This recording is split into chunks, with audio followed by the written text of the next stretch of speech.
ഒരു ചീട്ടുകൊട്ടാരം ഉണ്ടാക്കൽ എളുപ്പമാണ്, പക്ഷെ നമ്മുടെ വീട് അതൊരു ഹൗസ് ഓഫ് കാർഡ്സ് അല്ല. നല്ല ഉറപ്പും ബലവുമുള്ള ഫൗണ്ടേഷൻ പ്ലസ് ബ്രിക്ക് വാൾസ്, അതുപോലെ നമ്മുടെ ഫാമിലിക്ക് അനുയോജ്യമായിട്ടുള്ള സ്പേസ് ലേഔട്ട്, അങ്ങനെ പല കാര്യങ്ങളും വളരെ കൃത്യമായി ചെയ്യേണ്ട ഒരു high investment, high commitment, once in a life time project ആണ് നമ്മുടെ വീട്.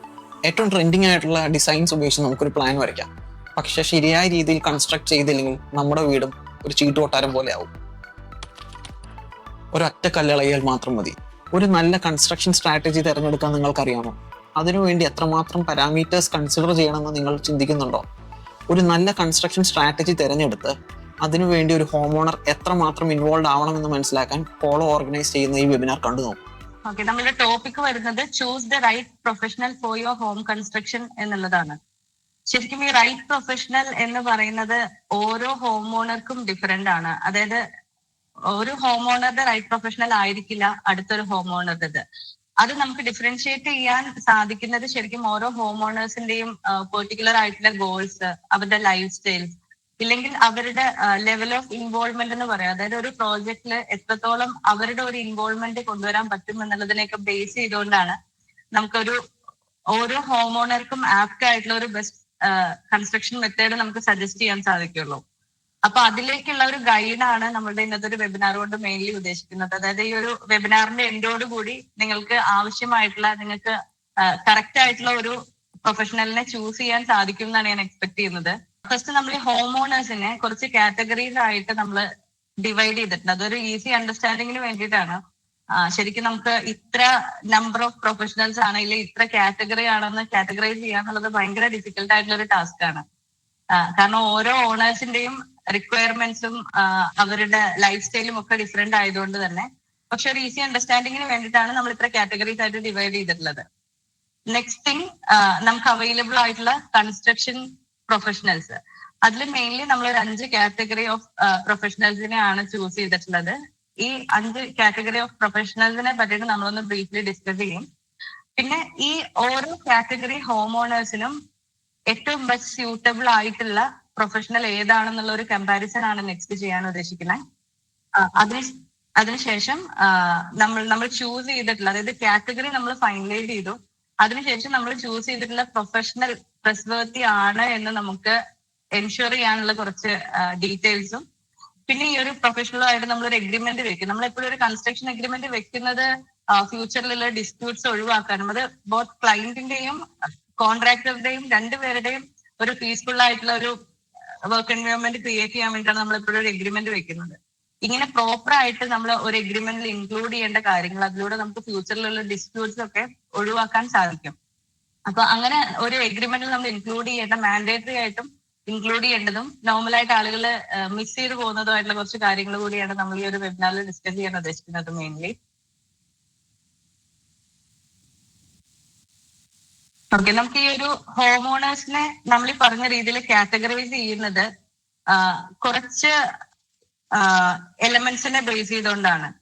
അതായത് ഫസ്റ്റ് തിങ് ഇൻവെസ്റ്റ്മെന്റ് ആണ്. അതായത് ഒരു ഹോം ഓണർ ഒരു പ്രൊജക്റ്റിലേക്ക് ഇൻവെസ്റ്റ് ചെയ്യാൻ ഉദ്ദേശിക്കുന്ന ഒരു ഇൻവെസ്റ്റ്മെന്റ് എത്രയാണെന്നുള്ളതിനെ ബേസ് ചെയ്ത് നമുക്ക് കാറ്റഗറൈസ് ചെയ്യാം. അതുപോലെ ഒരു എക്സ്പെക്റ്റഡ് ടൈം പീരീഡ്, അതുപോലെ ഡിസൈനിൽ വേണ്ടി വരുന്ന ഇൻവോൾവ്മെന്റ്, വളരെ ഡീറ്റെയിൽഡ് ആയിട്ട് ഡിസൈനിലുള്ള ഇൻവോൾവ്മെന്റ് വേണോ, അതോ ബേസിക് ആയിട്ട് ഒരു ഫങ്ഷണൽ ആസ്പെക്ട് മാത്രം കൺസിഡർ ചെയ്തിട്ടാണോ പോകുന്നത്, അങ്ങനെയുള്ള കുറച്ച് ഫാക്ടേഴ്സ്. പിന്നെ മെയിൻ ഇമ്പോർട്ടന്റ് ആയിട്ടുള്ള ഒരു കാര്യമാണ് നമ്മുടെ ഒരു റിസ്ക് ടോളറൻസ് എന്ന് പറയുന്നത്. അതുപോലെ കൺസ്ട്രക്ഷനെ പറ്റി ആ ഒരു ഓണർക്കുള്ള ഒരു നോളജ്. ഇത്രയും കാര്യങ്ങളെ ബേസ് ചെയ്തിട്ടാണ് നമ്മൾ ഈ കാറ്റഗറൈസ് ചെയ്തിട്ടുള്ളത്. ഇപ്പം ഈ 6 കാറ്റഗറീസിൽ വരുന്നത്, first one affluent home owner വിത്ത് ബിസി ലൈഫ് സ്റ്റൈൽ എന്നുള്ളതാണ് ഞാൻ ഓപ്റ്റ് ചെയ്തിട്ടുള്ള ഫസ്റ്റ് ഒരു കാറ്റഗറി. അതായത് നല്ല ഡീറ്റെയിൽഡ് ആയിട്ടുള്ള ഡിസൈൻ കാര്യങ്ങള് ഒക്കെ ആവശ്യമുള്ള, എന്നാൽ അത്യാവശ്യം നല്ല രീതിയിൽ ആ ഒരു പ്രൊജക്ടിന് വേണ്ടിയും ഡിസൈനിന് വേണ്ടിയും സ്പെൻഡ് ചെയ്യാൻ വില്ലിംഗ് ആയിട്ടുള്ള ഓണർ ഗ്രൂപ്പാണ് ഈ പറഞ്ഞൊരു കാറ്റഗറി. അതിൽ തന്നെ അതിനെ നമുക്ക് 2 കാറ്റഗറീസ് ആയിട്ട് ഡിവൈഡ് ചെയ്യാം. ഒന്ന്, ഒരു ബിസി ലൈഫ് സ്റ്റൈൽ ഉള്ള ഒരു അഫ്ലുവന്റ് ഹോം ഓണർ, പിന്നെ ഒരു സ്പെയർ ടൈം ഉള്ള ഒരു അഫ്ലുവന്റ് ഹോം ഓണർ എന്നുള്ള രീതിയിലാണ്. അതില് ഈ ബിസി ലൈഫ് സ്റ്റൈൽ ഉള്ള ഹോം ഓണറിനെ സംബന്ധിച്ച് അവർക്ക് ഈ ഡിസൈൻ റിവിഷൻസിലാണെങ്കിലും അല്ലെങ്കിൽ എക്സിക്യൂഷന്റെ ടൈമിലൊക്കെ ഒത്തിരി ടൈം അവർക്ക് സ്പെൻഡ് ചെയ്യാൻ ഉണ്ടായിക്കൊള്ളുന്നില്ല. പക്ഷെ അതിന് ഡിസൈനിന് വേണ്ടി അവർക്ക് ഫിനാൻഷ്യലി സ്പെൻഡ് ചെയ്യാൻ വില്ലിംഗ് ആയിട്ടുള്ള നല്ലൊരു ഔട്ട്പുട്ട് വരണം എന്ന് എക്സ്പെക്ട് ചെയ്യുന്ന ഒരു കാറ്റഗറിയാണ് ഇവര്. നെക്സ്റ്റ് തന്നെ നമുക്ക് എക്സിക്യൂഷനിലോ ഡിസൈനിലോ കുറച്ചുകൂടി ടൈമും എഫേർട്ടും സ്പെൻഡ് ചെയ്യാൻ വില്ലിംഗ് ആയിട്ടുള്ള അഫ്ലുവന്റ് ഹോം ഓണേഴ്സ് ആണ് നമ്മുടെ സെക്കൻഡ് കാറ്റഗറി. നെക്സ്റ്റ് കാറ്റഗറി എന്ന് പറയുന്നത് നമുക്ക് ഏറ്റവും കൂടുതൽ എൻക്വയറി വരുന്നതും എൻ്റെ ഒരു പേഴ്സണൽ ഫേവറേറ്റ് ആയിട്ടുള്ള ഒരു കാറ്റഗറിയാണ്. ഡിസൈൻ ഫോക്കസ്ഡ് ആണ്, പക്ഷേ ബഡ്ജറ്റ് കോൺഷ്യസ് ആയിട്ടുള്ള ഹോം ഓണേഴ്സ് എന്ന് പറയുന്നത്. ശരിക്കും അവരുടെ ഒരു സ്പെഷ്യാലിറ്റി ആയിട്ട് എനിക്ക് ഫീൽ ചെയ്തിട്ടുള്ളത് ഡിസൈനിലേക്ക് എത്ര വേണമെങ്കിലും സ്പെൻഡ് ചെയ്യാൻ അവർ വില്ലിംഗ് ആണ്. അതായത് ഡിസൈൻ പ്രോസസ്സിന് വേണ്ടി സ്പെൻഡ് ചെയ്യാൻ അവർ വില്ലിംഗ് ആയിരിക്കും. കാരണം നല്ലൊരു ആർക്കിടെക്റ്റിനെ കൊണ്ട് തന്നെ ഡിസൈൻ ചെയ്യിപ്പിക്കണം എന്ന് പറഞ്ഞു വരുന്ന, എന്നാൽ ഇത്തിരി ബഡ്ജറ്റ് കോൺഷ്യസ് ആയിട്ടുള്ള ഹോം ഓണേഴ്സ് ആണ്. അവരുടെ സ്പെഷ്യാലിറ്റി ആയിട്ട് എനിക്ക് പേഴ്സണലി ഫീൽ ചെയ്തിട്ടുള്ളത്, നമ്മൾ കുറച്ച് എക്സ്പെരിമെന്റൽ ആയിട്ടുള്ള കാര്യങ്ങളൊക്കെ പറഞ്ഞു കഴിഞ്ഞാലും അത് വെൽക്കം ചെയ്യാനുള്ള ഒരു മെന്റാലിറ്റി ഉള്ളവരോടെ ആയിരിക്കും ഈ ഒരു കാറ്റഗറി ഹോം ഓണേഴ്സ്. പിന്നെ വരുന്നത് ഒരു ഹാസൽ ഫ്രീ എക്സ്പീരിയൻസ് വേണമെന്ന് മാത്രം ചിന്തിക്കുന്ന ഹോം ഓണേഴ്സ്. അതായത് ഒരു ഇൻഡെപ്ത് ആയിട്ട് ഡിസൈനിലേക്ക് ഒത്തിരി കാര്യങ്ങളൊന്നും വേണമെന്നില്ല, പക്ഷെ നമുക്കൊരു പീസ്ഫുൾ ആയിട്ട് ഉള്ള ഒരു പ്രോസസ് ആയിരിക്കണം ഈ ഹോം കൺസ്ട്രക്ഷൻ എന്നാണ് അവർ എക്സ്പെക്ട് ചെയ്യുന്നത്. നമ്മളിങ്ങനെ നോർമലി പറയാറുണ്ടല്ലോ, വീട് വെക്കുന്ന ടൈം എന്ന് പറഞ്ഞാൽ ഭയങ്കര ഒരു സ്ട്രെസ്ഫുൾ ആയിട്ടുള്ള ഒരു ടൈമാണ്. അപ്പൊ അത് ആ ഒരു പ്രോസസ്സ് വളരെ സ്മൂത്ത് ആയിട്ട് പോകണം എന്ന് എക്സ്പെക്ട് ചെയ്യുന്നതാണ് ഈ ഒരു category. Next one value seeking home owner with limited time അവൈലബിലിറ്റിയും വരുന്നുണ്ട്. അതേപോലെ ടൈം ടു ഇൻവെസ്റ്റ്. ആ വാല്യൂ സീക്കിംഗ് ഹോം ഓണറിൽ തന്നെ നമ്മൾ ഈ രണ്ട് കാറ്റഗറി ആയിട്ട് ഡിവൈഡ് ചെയ്തിട്ടുണ്ട്. അതിൽ ലിമിറ്റഡ് ടൈം അവൈലബിലിറ്റി നമ്മൾ നേരത്തെ പറഞ്ഞ കേസ് തന്നെയാണ്. നമുക്ക് ഡിസൈൻ ഫങ്ഷണൽ ആയിട്ടുള്ള ഒരു ഡിസൈനും കാര്യങ്ങളും ഒക്കെ വേണം, പക്ഷെ അതിലേക്ക് ഒരുപാട് ടൈം സ്പെൻഡ് ചെയ്യാനില്ല. ഇല്ലെങ്കിൽ നമ്മളുടെ ഒരു ഡ്രീം ഹോം കൺസെപ്റ്റ് ഒക്കെ ചിലപ്പോൾ ഒരു പരിധി വരെ അത്രയും അവരിൽ ഉണ്ടാവണമെന്നില്ല. അവർ സ്പെൻഡ് ചെയ്യുന്ന ആ ഒരു എമൗണ്ടിന് വാല്യൂബിൾ ആയിട്ടുള്ള ഒരു സ്ട്രക്ചറലി സ്റ്റേബിൾ ആയിട്ടുള്ള ഒരു വീട് എന്നുള്ളതൊക്കെ ആയിരിക്കും അവരുടെ ഡ്രീം വരിക. ഈ കാറ്റഗറിയിൽ തന്നെ അവർക്ക് ടൈം, അതായത് കൺസ്ട്രക്ഷൻ പ്രോസസ്സിന് വേണ്ടിയിട്ട് ടൈം ഇൻവെസ്റ്റ് ചെയ്യാൻ സാധിക്കുന്ന ടൈപ്പ് ഹോം ഓണേഴ്സും ഈ ഒരു കാറ്റഗറിയിൽ വരുന്നുണ്ട്. നമുക്ക് പ്രൊഫഷണൽസിലേക്ക് പോവുകയാണെന്നുണ്ടെങ്കിൽ ഒത്തിരി ഡിഫറെന്റ് കാറ്റഗറി പ്രൊഫഷണൽസ് ഉണ്ട്. പക്ഷെ അതിലിപ്പോ ഞാൻ എടുത്തിട്ടുള്ളത് മെയിൻ ആയിട്ടുള്ള 5 കാറ്റഗറീസ് ആണ്. Architect, civil engineer, turnkey builder, civil contractor, labour contractor, ഇങ്ങനെ 5 കാറ്റഗറിയാണ് നമ്മൾ എടുത്തിട്ടുള്ളത്. അതില് ഫസ്റ്റ് വൺ ആർക്കിടെക്റ്റിനെ കുറിച്ച് പറയുകയാണെന്നുണ്ടെങ്കിൽ എല്ലാവർക്കും അറിയായിരിക്കും, പ്രത്യേകിച്ചും ഒരു ഡിസൈൻ ഫോക്കസ്ഡ് ആയിട്ട് ഫങ്ഷണാലിറ്റി, എസ്തെറ്റിക്സ് ഇങ്ങനെയുള്ള കാര്യങ്ങൾക്ക് കുറച്ചുകൂടി ഇമ്പോർട്ടൻസ് കൊടുത്തുകൊണ്ട് വർക്ക് ചെയ്യുന്ന ഒരു കാറ്റഗറിയാണ് ശരിക്കും ആർക്കിടെക്ട്സ് എന്ന് പറയുന്നത്. അതായത് ആർക്കിടെക്ട്സിന്റെ ഡിസൈനിന്റെ ഒരു സ്പെഷ്യാലിറ്റി എന്ന് പറയുന്നത് ഓരോ സ്പേസസും ഇല്ലെങ്കിൽ ആ ഒരു സ്പേസ് യൂസ് ചെയ്യുന്ന ഒരു യൂസറിന്റെ എക്സ്പീരിയൻസ് എന്താണോ അത് ക്രിയേറ്റ് ചെയ്യാനാണ് ആക്ച്വലി ആർക്കിടെക്ട് ട്രൈ ചെയ്യുന്നത്. അതുകൊണ്ടാണ് നമുക്ക് കുറച്ചുകൂടി യുണീക്ക് ആയിട്ടുള്ള ഫീച്ചേഴ്സ് ഒക്കെ ഈ ആർക്കിടെക്ട്സ് ചെയ്ത പ്രൊജക്ട്സിൽ കാണാൻ പറ്റുന്നത്. ഇപ്പൊ കുറച്ചു നാൾ മുമ്പൊക്കെ എന്ന് വെച്ച് കഴിഞ്ഞാൽ നമ്മളിപ്പോ ഒരു വീട് ചെയ്യുകയാണെങ്കിൽ, അതിൽ വാസ്തു നോക്കുന്ന വീടുകളൊക്കെ ആണെന്നുണ്ടെങ്കിൽ അതിന്റെ കോൾ കണക്കും കാര്യങ്ങളൊക്കെ ബേസ് ചെയ്ത് നമ്മളൊരു റൂം സൈസ് ഡിഫൈൻ ചെയ്യും. അതിലേക്ക് നമ്മൾ കുറച്ച് ഫർണിച്ചർ കാര്യങ്ങളൊക്കെ നമ്മളുടെ റിക്വയർമെന്റ് അനുസരിച്ച് നമ്മൾ ഫർണിച്ചറൊക്കെ പ്ലേസ് ചെയ്ത് ഡോർസ് ആൻഡ് വിൻഡോസ് പ്ലേസ് ചെയ്ത് ഇതാണ് നമ്മൾ ടിപ്പിക്കലി ഫോളോ ചെയ്തുകൊണ്ടിരുന്ന ഒരു കാര്യം. പക്ഷെ ഇപ്പൊ കുറച്ച് ഇയേഴ്സ് ആയിട്ട് നമ്മൾ ഇപ്പൊ ഏതൊരു സ്പേസ് ആണെങ്കിലും ആ ഒരു സ്പേസിന്റെ ഒരു ഫീലിന് കുറച്ചുകൂടി ഇമ്പോർട്ടൻസ് കൊടുത്ത് അതിന്റെ എസ്തെറ്റിക്സിനും ഫങ്ഷണാലിറ്റിക്കും കുറച്ചുകൂടി ഇമ്പോർട്ടൻസ് കൊടുത്തുകൊണ്ട് നമ്മളിപ്പോ പ്രൊജക്ട്സ് ചെയ്തു തുടങ്ങിയിട്ടുണ്ട്. പക്ഷെ അവിടെയും പല ഹോം ഓണേഴ്സിനെ, ഞാൻ നേരത്തെ പറഞ്ഞ ഈ ഒരു ഡിസൈൻ ഓറിയന്റഡ് പക്ഷെ ബഡ്ജറ്റ് കോൺഷ്യസ് എന്ന് പറഞ്ഞ പല ഹോം ഓണേഴ്സിനെയും പിന്നിലേക്ക് വലിക്കുന്ന ഒരു ഫാക്ടർ എന്ന് പറഞ്ഞത് ആർക്കിടെക്ട്സ് ജനറലി ഭയങ്കര എക്സ്പെൻസീവ് ആണ് എന്നുള്ള ഒരു മിസ്കൺസെപ്ഷൻ നമ്മളുടെ ഒരു ഇൻഡസ്ട്രിയിൽ ഉണ്ട് ശരിക്കും ഭയങ്കരമായിട്ട്.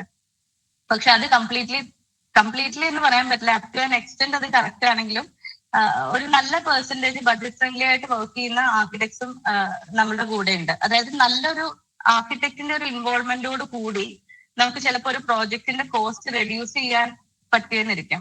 ഇപ്പൊ ഒരു എക്സാമ്പിൾ പറയുകയാണെങ്കിൽ നമ്മളിപ്പോ ഒരു 40 lakhs നമ്മൾ കംപ്ലീറ്റ് ചെയ്യാൻ ഉദ്ദേശിച്ചിരുന്ന ഒരു പ്രോജക്റ്റ് നമ്മളിപ്പം ഒരു 2000 square feet ആണ് നമ്മുടെ ഒരു അസംഷൻ എന്നിരിക്കട്ടെ. ഇപ്പൊ അതിൽ നമുക്ക് വേണ്ട സെയിം റിക്വയർമെന്റ് ചിലപ്പോൾ ഒരു 1700 1800 സ്ക്വയർ ഫീറ്റിൽ സെയിം റിക്വയർമെന്റ് കുറച്ചുകൂടി ഫങ്ഷണലി എസ്തെറ്റിക്കലി ഒക്കെയുള്ള എലമെന്റ്സ് ഇൻക്ലൂഡ് ചെയ്തുകൊണ്ട് ചിലപ്പോൾ കംപ്ലീറ്റ് ചെയ്ത് തരുന്ന ഒരു ആർക്കിടെക്റ്റിന് പറ്റും. അപ്പൊ നിങ്ങൾ ശരിക്കും ആർക്കിടെക്റ്റിന്റെ ഫീ ആയിട്ട് നിങ്ങൾ കൊടുക്കുന്നത് എന്ന് പറഞ്ഞാൽ ശരിക്കും അതൊരു ഇൻവെസ്റ്റ്മെന്റ് ആണ്, ഡിസൈനിലേക്കുള്ള ഒരു ഇൻവെസ്റ്റ്മെന്റ് ആണ്. നിങ്ങളിപ്പോ ഒരു 1 lakh rupees ഡിസൈൻ ഫീ ആയിട്ട് ഇൻവെസ്റ്റ് ചെയ്താൽ പോലും നമ്മൾ സേവ് ചെയ്ത ഒരു 300 square feet നമുക്ക് മോർ ദാൻ ഒരു 5 to 6 lakh എമൗണ്ട് ശരിക്കും നമുക്ക് കൺസ്ട്രക്ഷൻ കോസ്റ്റിൽ റെഡ്യൂസ് ചെയ്യാൻ പറ്റും. അതിപ്പോ ആർക്കിടെക്ട് എന്നല്ല, ഏത് നല്ല പ്രൊഫഷണൽ ആണെങ്കിലും ഡിസൈനിൽ നമ്മൾ ഇൻവെസ്റ്റ് ചെയ്യുന്നത് കൊണ്ടുള്ള ഒരു ബെനിഫിറ്റ് ഇതാണ് ബ്രീഫ്ലി ആർക്കിടെക്ട്സ് എന്ന് പറയുന്നത്. നെക്സ്റ്റ് സിവിൽ എഞ്ചിനീയേഴ്സ് ആണ്. സിവിൽ എഞ്ചിനീയേഴ്സ് എന്ന് പറയുമ്പോൾ സിവിൽ എഞ്ചിനീയേഴ്സ് വീടുകൾ ഡിസൈൻ ചെയ്യുന്ന സിവിൽ എഞ്ചിനീയേഴ്സ് ഉണ്ട്. പെർട്ടിക്കുലർലി അവർ കുറച്ചുകൂടി ഇമ്പോർട്ടൻസ് കൊടുക്കുന്നതും ഫോക്കസ് ചെയ്യുന്നതും ഒരു സ്ട്രക്ചറൽ റിലേറ്റഡ് ആയിട്ടുള്ള ഒരു ടെക്നിക്കൽ ആസ്പെക്റ്റിലാണ് അവർ പഠിക്കുന്നതും. അതേപോലെ അവർ കുറച്ചുകൂടി ഫോക്കസ് ചെയ്യുന്നത് ആ ഒരു ആസ്പെക്റ്റിലാണ് ബിൽഡിങ്ങിനെ.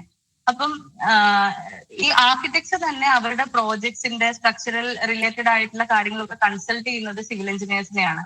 അതിപ്പോ ഏതൊരു നല്ല ആർക്കിടെക്ചറൽ പ്രോജക്റ്റും ഇത്തിരി ലാർജ് സ്കെയിൽ പ്രോജക്ട്സ് ഒക്കെ ആണെന്നുണ്ടെങ്കിൽ ഉറപ്പായിട്ടും ഏത് ആർക്കിടെക്ചർ ഫേം ആണെങ്കിലും അല്ലെങ്കിൽ സിംഗിൾ ആയിട്ട് പ്രാക്ടീസ് ചെയ്യുന്ന ആർക്കിടെക്ട്സ് ആണെങ്കിലും ഉറപ്പായിട്ട് അവർക്കൊരു സിവിൽ എഞ്ചിനീയറിന്റെ സപ്പോർട്ടോട് കൂടിയാണ് അത് കംപ്ലീറ്റ് ചെയ്തെടുക്കാൻ പലപ്പോഴും സാധിക്കാറുള്ളൂ. നെക്സ്റ്റ് വരുന്ന ഒരു കാറ്റഗറി ടേൺ കീ ബിൽഡർ ആണ്. അതും നമ്മൾ കോമൺ ആയിട്ട് കണ്ടുവരുന്ന ഒരു കാറ്റഗറിയാണ്. അവർ മെയിൻലി ചെയ്യുന്നത് നമ്മുടെ ഓവറോൾ കൺസ്ട്രക്ഷന്റെ മാനേജ്മെന്റ് കാര്യങ്ങളൊക്കെ ചെയ്ത് ടൈംലി പ്രോജക്റ്റ് ഡെലിവർ ചെയ്യാന്നുള്ളതിലാണ് അവർ മെയിൻലി ഫോക്കസ് ചെയ്യുന്നത്. അത് അത്ര ഡിസൈൻ ഓറിയന്റഡ് ആയിട്ട് അല്ല മെയിൻലി വർക്ക് ചെയ്യുന്നത്. ഡിസൈൻ ഓറിയന്റഡ് ആയിട്ട് വർക്ക് ചെയ്യുന്ന ടേൺ കീ ബിൽഡേഴ്സ് ഉണ്ട്, ഇല്ല എന്നല്ല. പക്ഷെ മോസ്റ്റ്ലി അവർ ആ ഒരു കൺസ്ട്രക്ഷൻ പ്രോസസ്സിന് ഇമ്പോർട്ടൻസ് കൊടുത്ത് വർക്ക് ചെയ്യുന്ന പ്രൊഫഷണൽസ് ആണ്. പിന്നെ ഈ ബിൽഡേഴ്സിന്റെ തന്നെ അണ്ടറിൽ അവർ ഹയർ ചെയ്തിട്ടുള്ള ഡിസൈനേഴ്സ് ആയിരിക്കും ചിലപ്പോൾ നമുക്ക് പ്രോജക്റ്റിന്റെ ഡിസൈനും കാര്യങ്ങളൊക്കെ ഹാൻഡിൽ ചെയ്യുന്നത് അങ്ങനെ ആയിരിക്കാം. ഇല്ലെങ്കിൽ ഈ ആർക്കിടെക്ടറോ സിവിൽ എഞ്ചിനീയറോ ചെയ്തിട്ടുള്ള ഒരു ഡിസൈനിന്റെ എക്സിക്യൂഷൻ മാത്രം നമുക്ക് ടേൺ കീ ബിൽഡേഴ്സിനെ ഡയറക്റ്റ് ഏൽപ്പിക്കാൻ അങ്ങനെയൊക്കെയുള്ള ഓപ്ഷൻസിൽ അവർ വർക്ക് ചെയ്യുന്നുണ്ട്. പിന്നെ നമുക്ക് സിവിൽ വർക്ക് കോൺട്രാക്ടർ ആണ്. സിവിൽ വർക്ക് കോൺട്രാക്ടർ എന്ന് പറയുമ്പോൾ ഈ ടേൺ കീ ബിൽഡറിലേക്ക് വരുമ്പോൾ നമ്മളെ ഇനീഷ്യൽ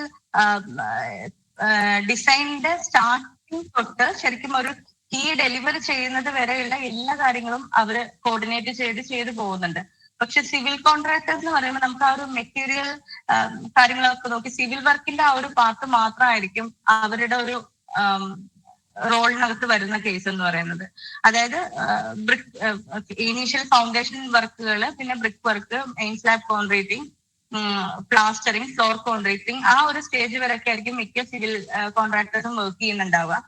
അതിൽ തന്നെ വിത്ത് മെറ്റീരിയൽ വർക്ക് ചെയ്യുന്ന ആളുകളെയാണ് ഞാനിപ്പോ ഇവിടെ സിവിൽ കോൺട്രാക്ടേഴ്സിന് മെൻഷൻ ചെയ്തിട്ടുള്ളത്. അവരെന്ന് പറഞ്ഞാൽ ഒത്തിരി ഡിസൈനിനെ ഫോക്കസ് ചെയ്ത് അങ്ങനെ വർക്ക് ചെയ്യുന്ന ആളുകളായിരിക്കില്ല ഈ കാറ്റഗറിയും. ഡിസൈൻ ചെയ്ത് കൊടുക്കുന്ന ആളുകളൊന്നും എനിക്കറിയില്ല. മോസ്റ്റ്ലി ആർക്കിടെക്ട്സോ സിവിൽ എഞ്ചിനീയേഴ്സ് ഒക്കെ ചെയ്തിട്ടുള്ള പ്രോജക്ട്സോ ആണ് ഇവർ എക്സിക്യൂഷൻ ചെയ്യുന്നത്. പിന്നെ വരുന്ന ഒരു കാറ്റഗറിയാണ് ലേബർ കോൺട്രാക്ടർ. ലേബർ കോൺട്രാക്ടർ എന്ന് പറഞ്ഞാൽ നമുക്ക് അതിനുള്ള വർക്ക് ഫോഴ്സിനെ മാത്രം സപ്ലൈ ചെയ്ത്, അതായത് മെറ്റീരിയൽ ഡയറക്ട്ലി ക്ലയന്റ് എടുത്തു കൊടുത്തതിന് ശേഷം നമ്മുടെ വർക്ക് ഫോഴ്സും കാര്യങ്ങളും മാത്രം ഹാൻഡിൽ ചെയ്യുന്ന ഒരു കാറ്റഗറിയാണ് ലേബർ കോൺട്രാക്ടേഴ്സ് എന്ന് പറയുന്നത്. നമ്മൾ നോർമലായിട്ട് മിക്ക ക്ലയൻസും പ്രിഫർ ചെയ്യുന്ന ഒരു കാറ്റഗറി കൂടിയാണ് ഇത്. കാരണം കോസ്റ്റിന്റെ ഒരു ആസ്പെക്റ്റിലേക്ക് വരുമ്പോൾ കോസ്റ്റ് സേവ് ചെയ്യാം ലേബർ കോൺട്രാക്ട് കൊടുത്താലെന്ന് ഉള്ള ഒരു ധാരണ ജനറൽ ആയിട്ടുണ്ട്. അത് എല്ലാ കേസസിലും ആപ്ലിക്കബിൾ അല്ല. അതുമായിട്ട് നമുക്ക് വരുന്ന സ്ലൈഡ്സിനെ കുറിച്ച് ഡിസ്കസ് ചെയ്യാം. എന്ന് പറഞ്ഞാൽ ഈ ഒരു 5 കാറ്റഗറി ആണ് നമ്മളിപ്പോ ഈ ഒരു പ്രൊഫഷണൽസ് റോൾ ഓഫ് പ്രൊഫഷണൽസ് നമ്മൾ ഡിസ്കസ് ചെയ്ത് പോകുന്നത്. ഇതിപ്പോ നമ്മൾ ശരിക്കും അതിന്റെ ഒരു കമ്പാരിസൺ സ്ലൈഡ് ആയിട്ട് ഇത് ചെയ്തിട്ടുള്ളത്. അത് എന്താ നമ്മൾ ഉദ്ദേശിക്കുന്നത് വെച്ചാൽ അഫ്ലുവന്റ് ഹോം ഓണർ എന്ന് പറയുമ്പോൾ നമ്മൾ ഓൾറെഡി പറഞ്ഞു അവർക്കുള്ളത് ഒരു ബിസി ലൈഫ് സ്റ്റൈൽ ആയിരിക്കും. ഇപ്പം IT പ്രൊഫഷണൽസ് ആവാം, അല്ലെങ്കിൽ ഡോക്ടേഴ്സ് ആവാം. ഫുള്ളി അവരുടെ പ്രൊഫഷണൽ ലൈഫിൽ എൻഗേജ്ഡ് ആയിട്ടുള്ള, അവർക്ക് ഈ ഒരു ഹോം കൺസ്ട്രക്ഷൻ ഇല്ലെങ്കിൽ ഡിസൈൻ പ്രോസസ്സിലേക്ക് സ്പെൻഡ് ചെയ്യാൻ ടൈം ഇല്ലാത്ത ആളുകൾ, അവരെ സംബന്ധിച്ച് ചൂസ് ചെയ്യാൻ പറ്റിയിട്ടുള്ള റൈറ്റ് ആയിട്ടുള്ള ഒരു ഓപ്ഷൻ തന്നെയാണ് ആർക്കിടെക്ട് പ്ലസ് ബിൽഡർ എന്നുള്ളത്. കാരണം ആർക്കിടെക്ടിനെ എന്തുകൊണ്ട് ചൂസ് ചെയ്യണം എന്ന് ചോദിച്ചു കഴിഞ്ഞാൽ നമുക്ക് ഡീറ്റെയിൽഡ് ആയിട്ടുള്ള അവരുടെ റിക്വയർമെന്റിനനുസരിച്ച് സ്പെസിഫിക് ആയിട്ടുള്ള സൈറ്റ് സ്റ്റഡി കാര്യങ്ങളൊക്കെ ചെയ്ത് നല്ല ക്വാളിറ്റി ഉള്ള ഒരു ഡിസൈൻ ഔട്ട്പുട്ട് കൊടുക്കാൻ ആർക്കിടെക്ടിന് സാധിക്കും. അതിനെ നല്ല രീതിയിൽ എക്സിക്യൂട്ട് ചെയ്യാൻ ഒരു ബിൽഡറുടെ സപ്പോർട്ടോട് കൂടി എക്സിക്യൂട്ട് ചെയ്യാം എന്നുള്ളത് കൊണ്ടാണ് നമ്മൾ ഈ ഒരു കാറ്റഗറിക്ക് ആർക്കിടെക്ട് പ്ലസ് ബിൽഡർ എന്നുള്ള ഒരു ഓപ്ഷൻ നമ്മൾ കൊടുക്കുന്നത്. ഇതിൽ വരുന്ന ഒരു അഡ്വാൻറ്റേജ് എന്ന് വെച്ച് കഴിഞ്ഞാൽ ഡിസൈൻ കാര്യങ്ങളൊക്കെ പ്രീമിയം ആൻഡ് യുണീക്ക് ആയിട്ടുള്ള ഒരു ഡിസൈൻ ഔട്ട് നമുക്ക് കിട്ടും സ്വാഭാവികമായിട്ടും. അതുപോലെ എക്സിക്യൂഷൻ നമ്മളൊരു ബിൽഡറെ ഏൽപ്പിക്കുന്നത് കൊണ്ട് തന്നെ ഒരു പ്രൊഫഷണലി മാനേജ്ഡ് ആയിട്ടുള്ള ഇതിന്റെ ഈ സ്ട്രെസ്സോ കാര്യങ്ങളോ ഒന്നും ക്ലയന്റിലേക്ക് ഡയറക്ട്ലി ചെല്ലാത്ത രീതിയിൽ ഉള്ള ഒരു പ്രോസസ് ആയിരിക്കും നമ്മുടെ ഒരു എക്സിക്യൂഷൻ പ്രോസസ് എന്ന് പറയുന്നത്.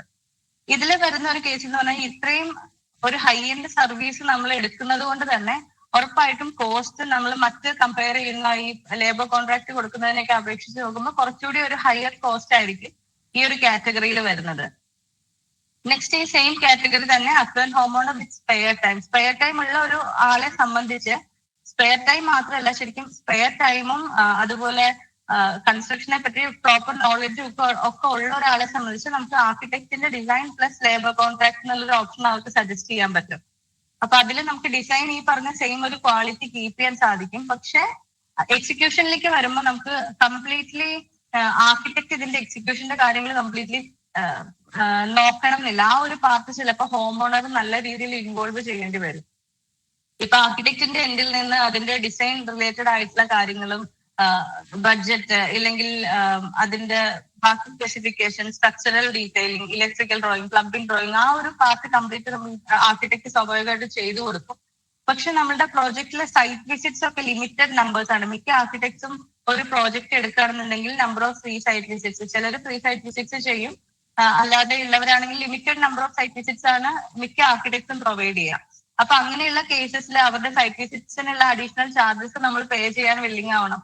ഇല്ലെങ്കിൽ നമ്മൾ നല്ല രീതിയിൽ തന്നെ ആ ഒരു എക്സിക്യൂഷൻ പ്രോസസ്സിൽ നമ്മൾ ഇൻവോൾവ് ചെയ്യേണ്ടി വരും. അതായത് ഒരു കോൺട്രാക്ടർ ചെയ്യുന്ന സെയിം എഫേർട്ട് ശരിക്കും ആ ഹോം ഓണർ എടുക്കണം എന്നുള്ളതാണ്. അത്രയും ഒരു എഫേർട്ട് ആ ഹോം ഓണറിന്റെ എൻഡിൽ നിന്ന് ഉണ്ടാവുന്നത് കൊണ്ട് തന്നെ ഒബ്വിയസ്ലി നമ്മുടെ ഇനീഷ്യൽ പറഞ്ഞ ആ കാറ്റഗറി അപേക്ഷിച്ച് നോക്കുമ്പോൾ കുറച്ചുകൂടി ഒരു മോഡറേറ്റ് ആയിട്ടുള്ള കോസ്റ്റ് ആയിരിക്കും നമുക്ക് ഈ ഒരു മെത്തേഡ് ഓഫ് എക്സിക്യൂഷനകത്ത് വരുന്നത്. ഈ ഒരു കേസ് പറഞ്ഞപ്പോൾ നമ്മൾ റൈറ്റ് ആയിട്ടുള്ള പ്രൊഫഷണൽസിനെ ചൂസ് ചെയ്യുക എന്നുള്ളതിന്റെ ഒരു ഇമ്പോർട്ടൻസ് മനസ്സിലാക്കാൻ ഞാൻ നമ്മളുടെ തന്നെ ഒരു സൈറ്റിൽ ഉണ്ടായിട്ടുള്ള ഒരു എക്സ്പീരിയൻസ് ഷെയർ ചെയ്യാം. ഇതിപ്പോ നമ്മൾ ചാവക്കാട് ഒരു 2 years ആയി ചെയ്തിട്ടുള്ള ഒരു പ്രോജക്റ്റ് ആണ്, കംപ്ലീറ്റ് ആയിട്ടുള്ള ഒരു പ്രോജക്റ്റ് ആണ്. അപ്പൊ ഇനീഷ്യൽ മീറ്റിംഗിന് ചെന്ന ടൈമില് തന്നെ വളരെ ഇൻട്രസ്റ്റിംഗ് ആയിട്ടുള്ള ഒരു സൈറ്റ് ആണ്. ഒരു കാവ് ഒക്കെ ആയിട്ട് ഒരു അമ്പലത്തിനോടൊക്കെ ചേർന്ന ഒരു കുളവും ഒക്കെ ആയിട്ട് നല്ല രസമുള്ള ഒരു സൈറ്റ് ആയിരുന്നു. അതുപോലെ കുറെ വാസ്തു കൺസ്ട്രെയിൻസ് ഒക്കെ ഉണ്ടായിരുന്നതുകൊണ്ട് തന്നെ കുറച്ച് ചലഞ്ചിങ് ആയിരുന്നു ഈ ഒരു സൈറ്റിൽ എക്സിക്യൂഷൻ ചെയ്യാന്നുള്ളത്, I mean execution and design ചെയ്യാന്നുള്ളത്. അപ്പൊ നമ്മൾ ആ ഒരു പാർട്ടൊക്കെ കഴിഞ്ഞ് ഡിസൈൻ ഫേസ് കഴിഞ്ഞ് ഇതിന്റെ എക്സിക്യൂഷനിലേക്ക് പോകുമ്പോൾ ക്ലയന്റ് തന്നെ സെലക്ട് ചെയ്ത ഒരു സിവിൽ കോൺട്രാക്ടറെയാണ് നമ്മൾ ഇനിഷ്യലി വർക്ക് ഏൽപ്പിക്കാൻ പ്ലാൻ ചെയ്തത്. അപ്പൊ അദ്ദേഹത്തെ സംബന്ധിച്ച് ക്ലയന്റിന് നിർബന്ധം ഉണ്ടായിരുന്നു നമ്മൾ സംസാരിച്ച് കൺവിൻസ്ഡ് ആയി നമ്മുടെ ഡിസൈനുമായിട്ട് മുന്നോട്ട് പോകുന്ന ഒരാളെയാണ് നമ്മൾ എക്സിക്യൂഷൻ ഏൽപ്പിക്കുക എന്നുള്ളത് നിർബന്ധം ഉണ്ടായിരുന്നു. അപ്പൊ നമ്മൾ ജസ്റ്റ് ഫോൺ ത്രൂ ആണ് ആളുമായിട്ട് സംസാരിച്ചത്. ഇതിപ്പോ ഞാൻ മുകളിൽ കാണിച്ചിട്ടുള്ള ഇമേജ് എന്ന് പറഞ്ഞാൽ ഫില്ലർ സ്ലാബ്സിന്റെ ആണ്. ഞാൻ എന്റെ ഒരു പ്രോജക്റ്റിൽ first time filler slab experience ചെയ്യുന്നത് ഈ ഒരു പ്രോജക്റ്റിലാണ്, മീൻസ് എക്സ്പെരിമെന്റ് ചെയ്യുന്നത്. അപ്പോ ആ ഒരു രീതിയിൽ നമ്മൾ ഇനീഷ്യലി ഫില്ലർ സ്ലാബിനെ പറ്റിയൊക്കെ സംസാരിച്ചപ്പോൾ എക്സ്പീരിയൻസ്ഡ് ആയിട്ട് ഉള്ള ഒരാളാണെന്നുള്ള രീതിയിൽ തന്നെയാണ് അദ്ദേഹത്തിനോട് സംസാരിച്ചപ്പോൾ എനിക്ക് മനസ്സിലായത്. അതിനുശേഷം നമ്മൾ ഇതിന്റെ sector drawing, centre line drawing, പിന്നെ അതിന്റെ സെക്ഷൻസ്, എലിവേഷൻസ്, ആർക്കിടെക്ചർ പാർട്ടിലെ ഡ്രോയിങ്സ് എല്ലാം പ്രിപ്പയർ ചെയ്തിട്ടാണ് നമ്മൾ ഇതിന്റെ എക്സിക്യൂഷനിലേക്ക് പോയത്. അപ്പൊ ഫസ്റ്റ് സെറ്റ് ഔട്ട് ചെയ്യാന്നുള്ളതാണല്ലോ ഫസ്റ്റത്തെ ഒരു പ്രോസസ്. അപ്പൊ അത് നമ്മൾ സെന്റർ ലൈൻ ഡ്രോയിങ് ഒക്കെ പ്രൊവൈഡ് ചെയ്തു. ഒരു ദിവസം ഈവനിങ് സെറ്റ് ഔട്ട് ചെയ്ത് കഴിഞ്ഞിട്ട് ആള് ഈവനിങ് എന്നെ വിളിച്ചതാണ്. വിളിച്ചിട്ട് പറഞ്ഞു നമ്മൾ ഈ സെറ്റ് ഔട്ട് ചെയ്ത് എല്ലാം ഓക്കെ ആയിട്ടുണ്ട്, പക്ഷെ 2 പോർഷനിൽ ചെറിയൊരു പ്രോബ്ലം ഉണ്ട്. നമ്മൾ സെറ്റ് ഔട്ട് ചെയ്ത് നിങ്ങൾക്ക് ഇമേജിൽ കാണുന്നുണ്ടായിരിക്കും. ഈ സിറ്റ് ഔട്ടിന്റെ ആ ഒരു പോർഷൻ ക്ലിയർ ആവുന്നുണ്ടോ? അതിന്റെ ആ ഒരു പില്ലർ ആക്ച്വലി ഓക്കെ, അതിന്റെ ഒരു പില്ലർ സെറ്റ് ഔട്ട് ചെയ്ത് വന്നപ്പോ ഈ വെള്ളിനകത്തായി പോയി. അതുപോലെ ഇവിടെ സൈഡിലായിട്ട് ഒരു മാവ് അവര് റീറ്റെയിൻ ചെയ്യണം എന്ന് പറഞ്ഞിട്ട് വളരെ വലിയൊരു ട്രീ ആണ്. അപ്പൊ അത് റീറ്റെയിൻ ചെയ്യണം എന്ന് പറഞ്ഞാൽ നമ്മുടെ സർവേ സ്കെച്ചിലൊക്കെ ഇൻക്ലൂഡ് ചെയ്ത് വെച്ചിരുന്ന ഒരു മാവായിരുന്നു. സെറ്റ് ഔട്ട് ചെയ്ത് വന്നു കഴിഞ്ഞപ്പോ അത് ശരിക്കും വർക്ക് ഏരിയയുടെ ഉള്ളിലായി പോയി സംഭവം. പിന്നെ അത് നമ്മൾ ശരിക്കും ആകെ പാനിക് ആയിപ്പോയി. എന്താ സർവേ സ്കെച്ചിൽ വന്ന എററാണോ, എന്താ പ്രോബ്ലം എന്നല്ല. സെറ്റ് ഔട്ട് ചെയ്യുമ്പോൾ ഇങ്ങനെ ഒരു ബേസിക് മിസ്റ്റേക്ക് എന്നുള്ളത് നമ്മൾ എക്സ്പെക്ട് ചെയ്യുന്ന പോലും ഇല്ലായിരുന്നു. അപ്പൊ അത് കഴിഞ്ഞ് നെക്സ്റ്റ് ഡേ നമ്മൾ സൈറ്റിൽ ചെന്ന് ചെക്ക് ചെയ്ത് കഴിഞ്ഞപ്പോൾ നമ്മൾ ഈ ഫ്ലോർ പ്ലാനിനകത്ത് തന്നെ വാസ്തു മെഷർമെന്റ്സ് എഴുതും ശരിക്കും സൈഡിലായിട്ട്. ആ മെഷർമെന്റ്സ് വെച്ചിട്ടായിരുന്നു ആള് സെറ്റ് ഔട്ട് ചെയ്തത്. അത് മാത്രമല്ല നമ്മൾ അത് കഴിഞ്ഞ് അഡീഷണലി പ്രൊവൈഡ് ചെയ്തിട്ടുള്ള ഡ്രോയിങ്സ് ഒന്നും തന്നെ ഈ പറഞ്ഞ കോൺട്രാക്ടർ റെഫർ ചെയ്തിട്ട് പോലും ഉണ്ടായിരുന്നില്ല.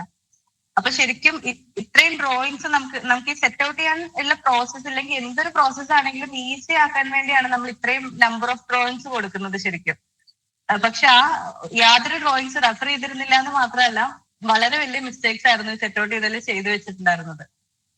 അതിനുശേഷം നമ്മൾ അത് പ്രോജക്റ്റ് മാറ്റിയ ഒരു ടേൺ കീ ബിൽഡർ, ഒരു സിവിൽ എഞ്ചിനീയർ തന്നെയായിരുന്നു, അവർക്ക് പ്രോജക്റ്റ് കൊടുത്തു. അത് വളരെ സക്സസ്ഫുൾ ആയിട്ട് കംപ്ലീറ്റ് ചെയ്യാനും പറ്റിയ ഒരു പ്രോജക്റ്റ്. പക്ഷേ അതാണ് ശരിക്കും എനിക്കൊരു ലേബർ കോൺട്രാക്ട് കൊടുത്ത് എനിക്ക് നെഗറ്റീവ്ലി എഫക്ട് ആയിട്ടുള്ള ഒരു കേസ്, എന്റെ ഒരു എക്സ്പീരിയൻസിൽ വന്നിട്ടുള്ള ഒരു കേസ് ഇതാണ്. പക്ഷെ സെയിം തിങ് തന്നെ ലേബർ കോൺട്രാക്ട് ചെയ്ത് തന്നെ വളരെ സക്സസ്ഫുൾ ആയിട്ടുള്ള ഒരു സ്റ്റോറിയാണ് ശരിക്കും ഈ ഒരു പ്രോജക്റ്റിൽ പറയാനുള്ളത്. അതായത് ഇത് കായംകുളത്തുള്ള ഒരു സൈറ്റാണ്. ഇതിപ്പോ എക്സിക്യൂഷൻ നടന്നുകൊണ്ടിരിക്കുന്നേ ഉള്ളൂ. റെനോവേഷൻ കൂടിയാണ്, അത്യാവശ്യം നല്ല കോംപ്ലിക്കേറ്റഡ് ആയിട്ടുള്ള ഒരു പ്രോജക്റ്റ് ആണ്. ഇത് സ്റ്റാർട്ട് ചെയ്യുന്ന ടൈമില് നമ്മൾ ഡ്രോയിങ്സ് ഒക്കെ പ്രിപ്പയർ ചെയ്തു. ക്ലയന്റിനായിട്ട് സംസാരിച്ചു കഴിഞ്ഞപ്പം അദ്ദേഹം അവിടെ ലോക്കലി അന്വേഷിച്ചിട്ടൊന്നും നമുക്ക് നല്ല ബിൽഡേഴ്സ് ഒന്നും അവൈലബിൾ ആയിരുന്നില്ല. ക്ലയന്റ് എന്ന് പറഞ്ഞാൽ ഒരു ഫയർ ആൻഡ് സേഫ്റ്റി ഡിപ്പാർട്ട്മെന്റിൽ വർക്ക് ചെയ്യുന്ന ഒരാളാണ്. പക്ഷെ സ്വന്തമായിട്ട് തന്നെ പ്രാക്ടീസ് ചെയ്യുന്നതുകൊണ്ട് കുറെ സ്പെയർ ടൈം ഒക്കെ ഉള്ള കൺസ്ട്രക്ഷന് വേണ്ടിയിട്ട് എന്താ പറയുക, ടൈം സ്പെൻഡ് ചെയ്യാൻ സാധിക്കുന്ന ഒരു ഓണർ കൂടിയാണ് അദ്ദേഹം. പിന്നെ മെറ്റീരിയൽസിനെ ഒക്കെ പറ്റി അത്യാവശ്യം നോളജ് ഒക്കെ ഉള്ള ഒരാളാണ്. അപ്പൊ അതുകൊണ്ട് തന്നെ അദ്ദേഹം സജസ്റ്റ് ചെയ്ത് നമുക്ക് ലേബർ കോൺട്രാക്ട് പോവാം എന്നാണ് പറഞ്ഞത്. അപ്പം എനിക്ക് ഓൾറെഡി ഇങ്ങനെ പ്രീവിയസ് എക്സ്പീരിയൻസസ് ഉള്ളത് കൊണ്ട് ഞാൻ ഒട്ടും കോൺഫിഡന്റ് അല്ലായിരുന്നു. അപ്പൊ ഞാൻ ഇനീഷ്യലി തന്നെ ക്ലയന്റിന്റെ അടുത്ത് പറഞ്ഞു നമുക്ക് ലേബർ കോൺട്രാക്ട് പോകണ്ട, ഒരു നോർമൽ പ്രോജക്റ്റ് ആണെങ്കിൽ പ്രോബ്ലം ഇല്ല. ഇത് പക്ഷെ റെനോവേഷൻ കൂടിയാണ്, ഒത്തിരി കോംപ്ലിക്കേഷൻസ് വരാൻ ചാൻസ് ഉള്ള ഒരു പ്രോജക്റ്റ് ആണ്. അപ്പൊ ശരിക്കും നമുക്ക് ലേബർ കോൺട്രാക്ട് എന്തായാലും പോകണ്ട. മെറ്റീരിയൽ ഒരു ബിൽഡർ ഇല്ല, സിവിൽ എഞ്ചിനീയർ എന്തായാലും നമുക്ക് സൈറ്റിൽ വേണം. ഒരു സിവിൽ എഞ്ചിനീയറെ വെച്ചിട്ട് നമുക്ക് എക്സിക്യൂഷൻ ചെയ്യാൻ പറ്റുള്ളൂ എന്ന് പറഞ്ഞു. അദ്ദേഹം സ്വന്തം കോൺഫിഡൻസിൽ എന്നിട്ട് ലേബർ കോൺട്രാക്ടറെ വെച്ചിട്ടാണ് അവർ പ്രോജക്റ്റ് ഇപ്പൊ എക്സിക്യൂട്ട് ചെയ്തോണ്ടിരിക്കുന്നത്. പക്ഷെ ആളുടെ ഡെഡിക്കേഷൻ ശരിക്കും എടുത്ത് പറയാതിരിക്കാൻ പറ്റും. ഇതിൽ ശരിക്കും ആ ഒരു ക്ലയന്റിന്റെ എൻഡിൽ നിന്നുണ്ടായിട്ടുള്ള ഇൻപുട്ട് എന്ന് പറഞ്ഞു കഴിഞ്ഞാൽ, ഫസ്റ്റ് എനിക്ക് ആ പ്രോജക്റ്റ്, എനിക്കില്ലെങ്കിൽ എന്റെ ടീമിന് ഈ പ്രോജക്റ്റ് എത്ര ഡീറ്റെയിൽഡ് ആയിട്ട് അറിയാമോ അത്രയും ഡീറ്റെയിൽഡ് ആയിട്ട്, ഇല്ല അതിലും ഡീറ്റെയിൽഡ് ആയിട്ട് ആ ക്ലയന്റിന് ഈ പ്രോജക്റ്റ് അറിയാം എന്നുള്ളതാണ് ഫസ്റ്റ് തിങ്. സെക്കൻഡ് തിങ്, നമ്മൾ ഇനീഷ്യലി എക്സിക്യൂഷന് മുൻപായിട്ട് തന്നെ ഇതിന്റെ complete set of architectural and structural drawings നമ്മൾ ക്ലയന്റിന് കൊടുത്തായിരുന്നു. ഞാനതൊന്ന് ജസ്റ്റ് ഷെയർ ചെയ്യാം. എല്ലാവർക്കും എന്റെ സ്ക്രീൻ കാണുന്നുണ്ടല്ലോ അല്ലെ?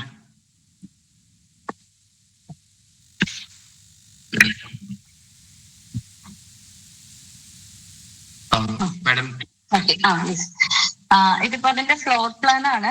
നെക്സ്റ്റ് ഒന്ന് ജസ്റ്റ് ഒന്ന് സ്ക്രോൾ ചെയ്താൽ മതി. ആ ഡ്രോയിങ്സിന്റെ ഒരു ലിസ്റ്റ് ഒന്ന് ജസ്റ്റ് കാണാനാണ് ഉദ്ദേശിക്കുന്നത്. ഇത് അതിന്റെ എക്സിസ്റ്റിംഗ് വാൾസും അതുപോലെ നമ്മൾ ഡിമോളിഷ് ചെയ്തിട്ടുള്ള വാൾസും കാണിക്കുന്ന ഒരു ഡ്രോയിങ് ആണ്. റൂഫ് പ്ലാൻ ആണ്, ബേസിക് റൂഫ് പ്ലാൻ ആണ് വിത്തൗട്ട് ഡീറ്റെയിൽ മെഷർമെന്റ്സ്. പിന്നെ ഇതിന്റെ ബേസിക് എലിവേഷൻസ്, അതായത് അതിന്റെ ലെഫ്റ്റ് സൈഡിൽ അതിന്റെ ഹൈറ്റും കാര്യങ്ങളും ഒക്കെ കാണിച്ചിട്ടുണ്ട്. എലിവേഷനിലുള്ള ഡീറ്റെയിൽസ് ആണ്. റിയർ സൈഡ് ഒക്കെയാണ് വരുന്നത്. ഡീറ്റെയിൽഡ് ക്രോസ് സെക്ഷൻ ആണ്.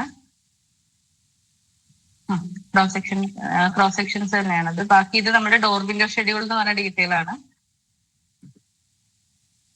ഇത് നമ്മൾ ഇനീഷ്യലി സർവേ ചെയ്ത പ്ലാനിൽ നിന്ന് ഡിമോളിഷ് ചെയ്യേണ്ട വാൾസ് ആണ് ഇതിൽ മറ്റേ റെഡ് കളറിൽ മാർക്ക് ചെയ്തിട്ടുള്ളത്. പുതിയ വാൾസ് ചെയ്യാനുള്ളതിന്റെ സെന്റർ ലൈൻ ഡ്രോയിങ് ആണ്. ഇതാണ് ആക്ച്വലി ഞാൻ നേരത്തെ പറഞ്ഞ കോൺട്രാക്ടർക്ക് നമ്മൾ ഷെയർ ചെയ്തു എന്ന് പറഞ്ഞിട്ടുള്ള ഒരു drawing. Okay, centre line drawing, wall detail.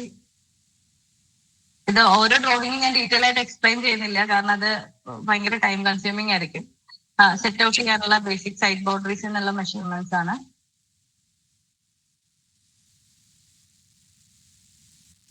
ഇത് കോളത്തിന്റെ ഡീറ്റെയിൽ ആണ്, കോളം ഡീറ്റെയിൽ ആണ്. ബീമിന്റെ ഡീറ്റെയിൽ ആണ്. നമ്മൾ അഡീഷണൽ എടുത്തിട്ടുള്ള ഏരിയ, അതിന്റെ സ്ട്രക്ചറൽ ഡ്രോയിങ്. ഇതൊക്കെ ശരിക്കും പ്രിപ്പയർ ചെയ്യുന്നത് ഒരു സ്ട്രക്ചറൽ എഞ്ചിനീയർ ആണ് കേട്ടോ. നമ്മൾ ഈ സ്ട്രക്ചറൽ റിലേറ്റഡ് ആയിട്ടുള്ള ഡ്രോയിങ്സ് ഒക്കെ ബീമിന്റെ ലേ ഔട്ട് ആണത്.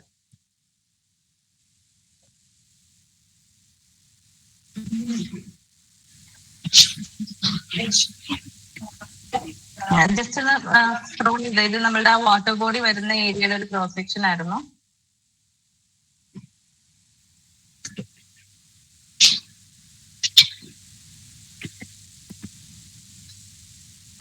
ഇതാണ് ലാസ്റ്റ് സെക്ഷൻ. ഓക്കെ ഓക്കെ, വേറൊരു PDF കൂടി ഉണ്ട്. എനിക്ക് തോന്നുന്നത് ഇങ്ങനെ ഷെയർ ചെയ്യണം എന്നില്ല, ഞാൻ ജസ്റ്റ് ബ്രീഫ്ലി പറയാം. അതുപോലെ പിന്നെ ഇതിൽ വരുന്ന ബാക്കി ഡ്രോയിങ്സ് എന്ന് പറഞ്ഞാൽ ഇലക്ട്രിക്കൽ ഡ്രോയിങ്, അതുപോലെ അതിന്റെ ഡീറ്റെയിൽഡ് ഇന്റീരിയർ വ്യൂസ് ഒക്കെ നമ്മൾ നെക്സ്റ്റ് ഒരു സ്റ്റേജിലാണ് പ്രിപ്പയർ ചെയ്തത്. പക്ഷെ ബാക്കി ഈ പറഞ്ഞ ഇത്രയും സെറ്റ് ഓഫ് ഡ്രോയിങ്സ് നമ്മൾ വർക്ക് സ്റ്റാർട്ട് ചെയ്യുന്നതിന് മുൻപ് തന്നെ ക്ലയന്റിന് കൊടുത്തിട്ടുള്ള ഡ്രോയിങ്സ് ആയിരുന്നു. പ്രസന്റേഷൻ വിസിബിൾ ആണോ?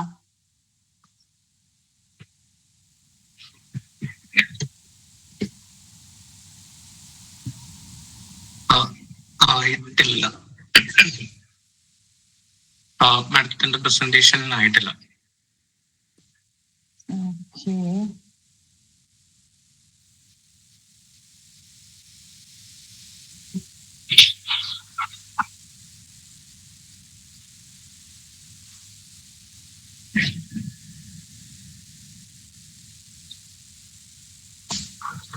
ലോഡ് ആയിട്ട് വരുന്നു. പ്രസന്റേഷൻ ഇപ്പോൾ വിസിബിൾ ആണ് മാഡം. ഓക്കെ, ഇതാണ് ആ ഒരു സൈറ്റിന്റെ കേസ്. അതിൽ ഇനിയിപ്പോ നമുക്ക് ബാക്കി ഡ്രോയിങ്സും ടൈം അനുസരിച്ച് നമുക്ക് വേണമെങ്കിൽ ലാസ്റ്റ് ഷെയർ ചെയ്യാം. അപ്പൊ ഇത്രയും സെറ്റ് ഓഫ് ഡ്രോയിങ്സ് നമ്മൾ വർക്കിന്റെ എക്സിക്യൂഷന് മുൻപായിട്ട് തന്നെ ഷെയർ ചെയ്തിരുന്നു. പക്ഷെ അതിനേക്കാളും ഇമ്പോർട്ടന്റ് ആയിട്ട് ആ ക്ലയന്റ് നല്ല രീതിയിൽ എഫേർട്ട് ഇട്ട് അതിൽ ഓരോ ഡീറ്റെയിലും സ്റ്റഡി ചെയ്ത് അവിടുത്തെ വർക്കേഴ്സിനെ കോർഡിനേറ്റ് ചെയ്തതുകൊണ്ട് ഇതുവരെ വളരെ സക്സസ്ഫുൾ ആയിട്ട് നമുക്ക് ആ ഒരു വർക്ക് റൺ ചെയ്യാൻ പറ്റിയിട്ടുണ്ട്. പിന്നെ നമുക്ക് നെക്സ്റ്റ് കാറ്റഗറി വരുന്നത് the design focus budget conscious home owner എന്നുള്ളതാണ്. ഞാൻ നേരത്തെ പറഞ്ഞ പോലെ തന്നെ അവർക്ക് വേണമെന്നുണ്ടെങ്കിൽ ഒരു ആർക്കിടെക്ട് പ്ലസ് ലേബർ കോൺട്രാക്ടർ എന്നുള്ള ഒരു ഓപ്ഷനിലേക്ക് പോവാം. അത് എടുക്കുന്നത് കൊണ്ട് ഈ ഒരു പർട്ടിക്കുലർ കേസിലാണ് ഞാൻ പറഞ്ഞത് നമുക്ക് എപ്പോഴും എക്സ്പെൻസീവ് ആണ് ആർക്കിടെക്ട്സ് എന്നുള്ള ആ ഒരു ധാരണ ശരിക്കും ഒരു പരിധി വരെ ശരിയല്ല. കാരണം ബഡ്ജറ്ററി പ്രോജക്ട്സ് ചെയ്യുന്ന ആർക്കിടെക്ട്സ് ഉണ്ട്, പ്രീമിയം പ്രോജക്ട്സ് മാത്രം ചെയ്യുന്ന ആർക്കിടെക്ട്സ് ഉണ്ട്, എല്ലാ കാറ്റഗറിയും വർക്ക് ചെയ്യുന്നവരുണ്ട്, ഡിഫറെന്റ് സ്റ്റൈൽസിൽ വർക്ക് ചെയ്യുന്ന ആർക്കിടെക്ട്സ് ഉണ്ട്. ഇപ്പൊ നേരത്തെ സാറ് മെൻഷൻ ചെയ്ത പോലെ തന്നെ ട്രഡീഷണൽ ടൈപ്പ് പ്രോജക്ട്സ് മാത്രം എക്സിക്യൂട്ട് ചെയ്യുന്ന ആളുകളുണ്ട്. അപ്പം ഓരോ നമ്മൾ ചൂസ് ചെയ്യുന്ന ആർക്കിടെക്ട് നമ്മൾ പ്രിഫർ ചെയ്യുന്ന ഒരു കാറ്റഗറി ഓഫ് പ്രോജക്ട് ചെയ്യുന്ന ആർക്കിടെക്ട് ആണോ എന്നുള്ളത് നമ്മൾ എൻഷുർ ചെയ്യാം. പിന്നെ ഈ പറഞ്ഞ പോലെ തന്നെ അവരുടെ ഡിസൈൻസേ ആണ് ശരിക്കും എല്ലാവരെയും പേടിപ്പിക്കുന്ന ഒരു ഫാക്ടർ. അത് ശരിക്കും അവർ പ്രൊവൈഡ് ചെയ്യുന്ന സർവീസസും അവരുടെ എക്സ്പീരിയൻസും അനുസരിച്ചിട്ടാണ് ഈ ഡിസൈൻ ഫീ ശരിക്കും വേരി ചെയ്യുന്നത്. ഒരു ആസ്പെക്ടിൽ നോക്കിക്കഴിഞ്ഞാൽ ബഡ്ജറ്ററി ആയിട്ട് പ്രൊജക്ട് ചെയ്യാൻ ഉദ്ദേശിക്കുന്ന ഒരാൾക്ക് സ്ക്വയർ ഫീറ്റിന് 600 രൂപ 800 രൂപയൊന്നും ചാർജ് ചെയ്യുന്ന ഒരു ആർക്കിടെക്റ്റിനെ കൊണ്ട് ചിലപ്പോൾ ഡിസൈൻ ചെയ്യിപ്പിക്കാൻ സാധിക്കണം എന്നില്ല. പക്ഷെ ബഡ്ജറ്ററി പ്രോജക്ട്സ് ചെയ്യുന്ന നിങ്ങളുടെ ഡിസൈൻ ഫീല് മീൻസ് നിങ്ങൾക്ക് അഫോർഡബിൾ ആയിട്ടുള്ള ഡിസൈൻ ഫീയിൽ വർക്ക് ചെയ്യുന്ന ആർക്കിടെക്ട്സും അവൈലബിൾ ആണ്. അവരെ ഫൈൻഡ് ചെയ്ത് അവർ പ്രൊവൈഡ് ചെയ്യുന്ന സർവീസസ് എന്തൊക്കെയാണെന്നുള്ളത് കറക്റ്റ് ആയിട്ട് മനസ്സിലാക്കിയിട്ട് പ്രോപ്പറായിട്ട് ആർക്കിടെക്ടിനെയും ലേബർ കോൺട്രാക്ടർ ആണെങ്കിൽ ലേബർ കോൺട്രാക്ടറെയും ചൂസ് ചെയ്യാം. ഇല്ലെങ്കിൽ ഈ ഒരു കാറ്റഗറിക്ക് ചൂസ് ചെയ്യാൻ പറ്റിയ വേറൊരു ഓപ്ഷൻ ആണ് ആർക്കിടെക്ട് ആസ് ബിൽഡർ എന്നുള്ളൊരു കാറ്റഗറി. അതായത് ബഡ്ജറ്ററി പ്രോജക്ട്സ് ചെയ്യുന്ന ആർക്കിടെക്ട്സ് ആണെങ്കിലും സിവിൽ എഞ്ചിനീയേഴ്സ് ആണെങ്കിലും അവർ തന്നെ ബിൽഡേഴ്സ് ആയിട്ട് ആക്ട് ചെയ്യുന്ന മീൻസ് അങ്ങനെ വർക്ക് ചെയ്യുന്ന ആർക്കിടെക്ട്സും സിവിൽ എഞ്ചിനീയേഴ്സും ഉണ്ട്. അപ്പൊ അവിടെ നമുക്ക് കിട്ടുന്ന ഒരു അഡ്വാൻറ്റേജ് എന്താന്ന് വെച്ച് കഴിഞ്ഞാല് ഡിസൈനും എക്സിക്യൂഷനും സെയിം ആള് തന്നെ ആയതുകൊണ്ട് തന്നെ നമുക്ക് കുറച്ചുകൂടി ഒരു സിംഗിൾ പോയിന്റ് കമ്മ്യൂണിക്കേഷൻ കുറച്ചുകൂടി ഈസി ആയിരിക്കും. അതുപോലെ ഇപ്പൊ കോസ്റ്റ് റെഡ്യൂസ് ചെയ്യാൻ വേണ്ടി ഇവര് ഡിസൈനിൽ ഇൻക്ലൂഡ് ചെയ്തിട്ട എല്ലാ കാര്യങ്ങളും എക്സാക്ട്ലി അതുപോലെ തന്നെ നമ്മുടെ എക്സിക്യൂഷൻ സ്റ്റേജിലേക്ക് വരുമ്പോൾ കൊണ്ടുവരാൻ സാധിക്കും. അങ്ങനെ ഒത്തിരി ബെനിഫിറ്റ്സ് അതുകൊണ്ടുണ്ട്. പിന്നെ ഈ പറഞ്ഞ പോലെ തന്നെ എല്ലാ കാര്യങ്ങളും നമുക്ക് ഡിസൈൻ റിവിഷൻസ് ആണെങ്കിലും എല്ലാ കാര്യങ്ങളും ഒരു സിംഗിൾ ആളില് അല്ലെങ്കിൽ ഒരു സിംഗിൾ ഫേമിൽ നിൽക്കുന്നത് കൊണ്ട് നമുക്ക് കുറച്ചുകൂടി സ്മൂത്ത് ആയിട്ട് കാര്യങ്ങൾ കൊണ്ടുപോകാൻ പറ്റും. ഇതും നമുക്ക് ഒരു മോഡറേറ്റ് ലോ എന്നുള്ള രീതിയിൽ ഇതിന്റെ കോസ്റ്റ് കൺസിഡർ ചെയ്യാം. അത് നമ്മൾ വർക്ക് ചെയ്യുന്ന ആർക്കിടെക്റ്റിനെ അനുസരിച്ചും ആർക്കിടെക്ട് അതില് അല്ലെങ്കിൽ സിവിൽ എഞ്ചിനീയർ ഓർ ആർക്കിടെക്ട് അതില് കോസ്റ്റ് കൺട്രോൾ ചെയ്യാൻ വേണ്ടി അവര് ഇൻക്ലൂഡ് ചെയ്തിട്ടുള്ള കാര്യങ്ങളൊക്കെ ബേസ് ചെയ്തിരിക്കും. അത് അങ്ങനെ ഫ്ലക്ച്വേറ്റ് ചെയ്യുന്ന ഒരു ഫാക്ടർ ആണെങ്കിൽ ഒരു മോഡറേറ്റ് ലോ എന്നുള്ള രീതിയിൽ നമുക്ക് ഇതിന്റെ കോസ്റ്റ് കൺസിഡർ ചെയ്യാൻ പറ്റും. പിന്നെ നമ്മൾ നേരത്തെ പറഞ്ഞ കാറ്റഗറിയാണ് ഹോം ഓണർ വിത്ത് ഹസൽ ഫ്രീ എക്സ്പീരിയൻസ് എന്നുള്ളത്. അതായത് ഒത്തിരി സ്ട്രെസ്ഫുൾ ആയിട്ട് ഈ ഒരു ഹോം കൺസ്ട്രക്ഷൻ പ്രോസസ്സ് പോവണ്ട, എന്നാൽ ഭയങ്കരമായിട്ട് ഡിസൈനിൽ ഫോക്കസ്ഡ് അല്ല. ഡിസൈൻ ഫോക്കസ് മീൻസ് ഫങ്ഷണൽ ആയിട്ടുള്ള ഒരു ബിൽഡിംഗ് ആയിരിക്കണം. ഒത്തിരി ഇങ്ങനെ എസ്തെറ്റിക്കലി ഉള്ള കാര്യങ്ങൾ ഒക്കെ ഒത്തിരി പോകണമെന്നില്ല. വളരെ സിമ്പിൾ ആയിട്ട് ആ ഒരു ഡിസൈൻ പ്രോസസ്സ് കഴിഞ്ഞു പോകണം എന്ന് എക്സ്പെക്ട് ചെയ്യുന്ന ഒരു ഓണറിനെ സംബന്ധിച്ച് അവർക്കൊരു ടേൺ കീ ബിൽഡർ എന്നുള്ളത് നല്ലൊരു ഓപ്ഷനാണ്. കാരണം ഈ സെയിം കേസ് തന്നെ ഡിസൈൻ ആൻഡ് എക്സിക്യൂഷൻ ഹാൻഡിൽ ചെയ്യുന്നത് ഒരു സിംഗിൾ ഫേം ഇല്ലെങ്കിൽ ഒരു സിംഗിൾ ആള് ആയതുകൊണ്ട് തന്നെ കുറച്ചുകൂടി സ്മൂത്ത് ആയിട്ട് അവരുടെ ആ ഒരു സ്ട്രെസ്സോ കാര്യങ്ങളോ ഇല്ലാതെ കുറച്ചുകൂടി സ്മൂത്ത് ആയിട്ട് പ്രോപ്പർലി മാനേജ്ഡ് ആയിട്ട് ഈ ഒരു പ്രോസസ്സ് നമുക്ക് മുന്നോട്ട് കൊണ്ടുപോകാൻ പറ്റും. ഇത്രയും കാറ്റഗറീസ് ആണ് മോസ്റ്റ്ലി ഒരു ആർക്കിടെക്ട് അല്ലെങ്കിൽ ടേൺ കീ ബിൽഡർ എന്ന് പറയുന്ന ആളുകളെ ഓപ്റ്റ് ചെയ്യാൻ ഏറ്റവും ആപ്റ്റ് ആയിട്ടുള്ളത്.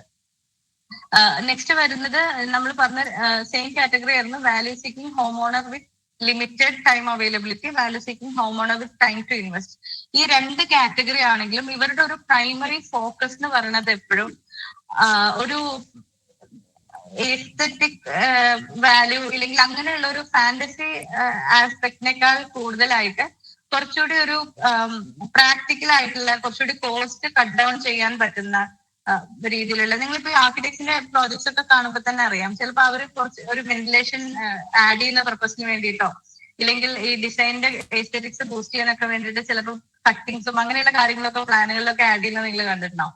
പക്ഷെ അതേസമയം ഒരു സിവിൽ എഞ്ചിനീയർ പ്ലാൻ ചെയ്യുമ്പോൾ എപ്പോഴും അതിന്റെ കോസ്റ്റ് എന്നുള്ളതും സ്ട്രക്ചറൽ സ്റ്റെബിലിറ്റി എന്നുള്ളതും ഒരു പ്രൈമറി ഫോക്കസ് ആയതുകൊണ്ട് അത്തരത്തിലുള്ള കാര്യങ്ങളൊക്കെ മാക്സിമം റെഡ്യൂസ് ചെയ്യാൻ സിവിൽ എഞ്ചിനീയേഴ്സ് അവരുടെ ഡിസൈൻസിൽ ശ്രദ്ധിക്കാറുണ്ടെന്നാണ് ഞാൻ മനസ്സിലാക്കിയിട്ടുള്ളത് പേഴ്സണലി.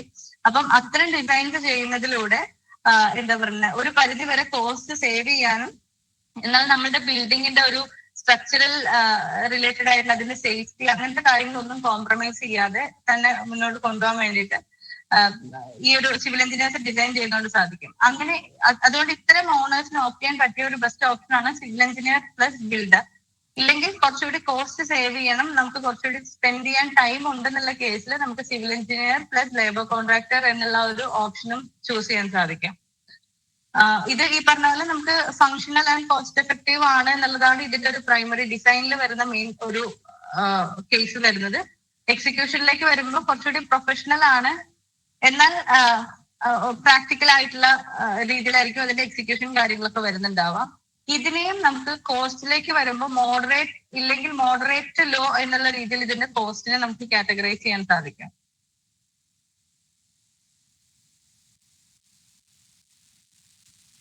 ഇതിപ്പോ നമ്മൾ തന്നെ റീസെന്റ് കംപ്ലീറ്റ് ചെയ്തിട്ടുള്ള ഒരു പ്രോജക്റ്റ് ആണ്. ഇതിപ്പോ സിമിലർ ആയിട്ട് നമ്മൾ തന്നെ ഡിസൈൻ ചെയ്ത് എക്സിക്യൂഷൻ ചെയ്യുന്ന പ്രോജക്ട്സ്, ഇതിപ്പോ architect as turnkey builder or civil engineer as turnkey builder, രണ്ട് കേസിലും വരുന്ന ഒരു ക്ലയന്റിനെ സംബന്ധിച്ച് വരുന്ന അഡ്വാൻറ്റേജസ് ആണ് പറയുന്നത്. ഒന്ന് ഒരു യൂണിഫൈഡ് വിഷൻ ആണ്. നമ്മൾ ഡിസൈൻ ചെയ്യുന്ന സാധനം എന്താണോ നമുക്ക് സൈറ്റിൽ ഔട്ട്പുട്ട് വേണ്ടത് എന്നുള്ളത് വളരെ ക്രിസ്പ് ആൻഡ് ക്ലിയർ ആയിട്ട് ഡിസൈൻ ചെയ്ത ആൾക്ക് അറിയാൻ പറ്റും. ഇപ്പൊ ഞാനൊരു ഡിസൈൻ ചെയ്ത് ഞാനതൊരു കോൺട്രാക്ടറെ ഏൽപ്പിക്കുമ്പോൾ ഞാൻ കമ്മ്യൂണിക്കേറ്റ് ചെയ്യുന്ന കാര്യങ്ങളാണ് അദ്ദേഹത്തിന് അറിയാൻ പറ്റുള്ളൂ. അല്ലെങ്കിൽ ഞാനും ക്ലയന്റും തമ്മിൽ ഡിസ്കസ് ചെയ്ത് ഞങ്ങൾ കമ്മ്യൂണിക്കേറ്റ് ചെയ്യുന്ന കാര്യമാണ് അദ്ദേഹത്തിന് അറിയാൻ പറ്റുക. നമ്മൾ ഡ്രോയിങ് പോലെയുള്ള ലാംഗ്വേജസിലൂടെ നമ്മളത് കൺവേ ചെയ്യും. എങ്കിൽ പോലും നമ്മുടെ ഡിസൈനിലുള്ള എക്സാക്ട് സാധനം സൈറ്റിലേക്ക് എക്സിക്യൂട്ട് ചെയ്യാൻ വേണ്ടിയിട്ട് ഈ ഒരു സിംഗിൾ ആള് തന്നെ, അതായത് ഡിസൈൻ ആൻഡ് എക്സിക്യൂഷൻ ഒരു സിംഗിൾ ഓണർ എന്നുള്ള രീതിയിൽ വരുമ്പോൾ വളരെയധികം ഹെൽപ്പ് ചെയ്യും. പിന്നെ ആർക്കിടെക്ട്സ് ആൻഡ് സിവിൽ എഞ്ചിനീയേഴ്സ് രണ്ടുപേരും ശരിക്കും മീൻസ് എന്താ പറയുന്നത് മെറ്റീരിയൽസിനെ പറ്റിയൊക്കെ പ്രോപ്പറായിട്ട് സ്റ്റഡി ചെയ്തിട്ടുള്ള ആളുകൾ ആയതുകൊണ്ടും അവരുടെ തന്നെ ഡിസൈൻഡ് ആയിട്ടുള്ള ഒരു പ്രൊജക്ട് ആയതുകൊണ്ടും ക്വാളിറ്റി കോംപ്രമൈസ് ചെയ്യാനുള്ള ചാൻസസ് കമ്പാരിറ്റീവ്ലി കുറവാണ്. പിന്നെ നമ്മളുടെ ഡിസൈൻ ആൻഡ് എക്സിക്യൂഷൻ സെയിം എൻഡിൽ നിന്ന് വരുന്നതുകൊണ്ട് കുറച്ചുകൂടി കോസ്റ്റ് എഫക്റ്റീവ് ആവാൻ ഉള്ള ഒരു ചാൻസസ് ഉണ്ട്. പിന്നെ സൂപ്പർവിഷൻ ആണെന്നുണ്ടെങ്കിലും അവർ തന്നെ എക്സിക്യൂട്ട് ചെയ്യുന്നതുകൊണ്ട് കുറച്ചുകൂടി പ്രോപ്പർ ആയിട്ടുള്ള ഒരു സൂപ്പർവിഷൻ അവൈലബിൾ ആയിരിക്കും. പിന്നെ നമുക്ക് പ്രൊജക്ടിന്റെ ഇടയ്ക്കുള്ള കസ്റ്റമൈസേഷൻ കാര്യങ്ങളൊക്കെ വന്നു കഴിഞ്ഞാലും ഒത്തിരി റിസ്ക് ഇല്ലാതെ നമുക്ക് അത് ഹാൻഡിൽ ചെയ്ത് പോകാൻ പറ്റും. പിന്നെ ആർക്കിടെക്ചർ ഡിസൈനിന്റെ ഒരു മെയിൻ എലമെന്റ് ആയിട്ട് എല്ലാവരും പറയുന്ന പോലെ എസ്തെറ്റിക് എക്സലൻസ് ഉണ്ടായിരിക്കും. അതുപോലെ നമുക്ക് കുറച്ചുകൂടി ഒരു പീസ്ഫുൾ ആയിട്ട് ആ ഒരു പ്രോസസ്സ് പോവാൻ ഇത് ഹെൽപ്പ് ചെയ്യും. ഇപ്പൊ നമ്മൾ ഈ ഡിസ്കസ് ചെയ്തിട്ടുള്ള കാറ്റഗറി വെച്ചിട്ട് നമ്മൾ എങ്ങനെയാണ് റൈറ്റ് ആയിട്ടുള്ള നമ്മളുടെ റിക്വയർമെന്റിന് ആപ്റ്റ് ആയിട്ടുള്ള ഒരു പ്രൊഫഷണലിനെ ചൂസ് ചെയ്യുക എന്നുള്ളതിന് ജസ്റ്റ് ഒരു ചെക്ക് ലിസ്റ്റ് പോലെ പ്രിപ്പയർ ചെയ്തിരിക്കുന്നതാണ്. ഫസ്റ്റ് തിങ് നമ്മളുടെ ബഡ്ജറ്റ് എന്താണെന്നുള്ളതിനെ പറ്റി എക്സാക്ട് ആയിട്ടൊരു ഐഡിയ കീപ്പ് ചെയ്യുക. ദെൻ നമ്മുടെ ഡിസൈനിലേക്ക് നമുക്ക് എത്രത്തോളം ഇൻവോൾവ്മെന്റ് വേണം എന്നുള്ളതിനെ പറ്റിയിട്ട് നമ്മൾ തന്നെ ഒന്ന് അനലൈസ് ചെയ്യാം. പിന്നെ നമുക്ക് എത്ര ടൈമാണ് ശരിക്കും നമുക്ക് ഈ ഒരു പ്രൊജക്ടിന്റെ എക്സിക്യൂഷനിലേക്ക്, അല്ലെങ്കിൽ നമുക്ക് എത്ര ടൈമാണ് ഇതിലേക്ക് ഇൻവെസ്റ്റ് ചെയ്യാനുള്ളത് എന്നുള്ളതിനെ കുറിച്ചിട്ട് നമ്മൾ തന്നെ ഒന്ന് അനലൈസ് ചെയ്യാം. എന്നിട്ട് നമ്മൾ ട്രസ്റ്റഡ് ആയിട്ടുള്ള ഒരു പ്രൊഫഷണലിനെ ഹയർ ചെയ്യാം. ഇനി നമ്മൾ ഈ ഒരു പ്രോസസ്സ് നമുക്ക് ഏകദേശം മനസ്സിലായി, നമ്മൾ ഏത് കാറ്റഗറിയിലാണ് വരുന്നത് മനസ്സിലായി. ഇന്നൊരു ആളായിരിക്കും അല്ലെങ്കിൽ ഇത് ഈ പറഞ്ഞ രണ്ട് മെത്തേഡ്സ് ഏതെങ്കിലും ആയിരിക്കും എനിക്ക് ആപ്റ്റ് ആയിട്ടുള്ളത് നമ്മൾ അണ്ടർസ്റ്റാൻഡ് ചെയ്ത് കഴിഞ്ഞാൽ നെക്സ്റ്റ് വരുന്ന പ്രോസസ് എന്ന് പറഞ്ഞു കഴിഞ്ഞാൽ നമ്മൾ ചൂസ് ചെയ്യുന്ന പ്രൊഫഷണല് എങ്ങനെയാണ് അതിന്റെ ആളുടെ ഒരു ജെനുവിനിറ്റിയും എത്ര ട്രസ്റ്റ്വർത്തി ആണെന്നുള്ളത് നമുക്ക് മനസ്സിലാക്കാൻ വേണ്ടിയിട്ടുള്ള കുറച്ച് ഓപ്ഷൻസ് ആണ് പറയുന്നത്. ഫസ്റ്റ് വൺ, ഇപ്പൊ ഒരു ആർക്കിടെക്റ്റോ എഞ്ചിനീയറോ ഒക്കെ ആണെങ്കിൽ ഉറപ്പായിട്ടും നമുക്ക് ചെയ്യാൻ പറ്റുന്നത് അവരുടെ പ്രൊഫഷണൽ ലൈസൻസ് ചെക്ക് ചെയ്യുക എന്നുള്ളതാണ്. കാരണം ആർക്കിടെക്റ്റ് ആണ് എന്ന് പറഞ്ഞ് പ്രാക്ടീസ് ചെയ്യുന്ന ഒരുപാട് മറ്റ്, അതായത് ക്വാളിഫൈഡ് ആയിട്ട് ആർക്കിടെക്ട് അല്ലാത്ത ആളുകൾ പലരും ആർക്കിടെക്ട് ആണെന്ന് പറഞ്ഞ് പ്രാക്ടീസ് ചെയ്യുന്നുണ്ട്.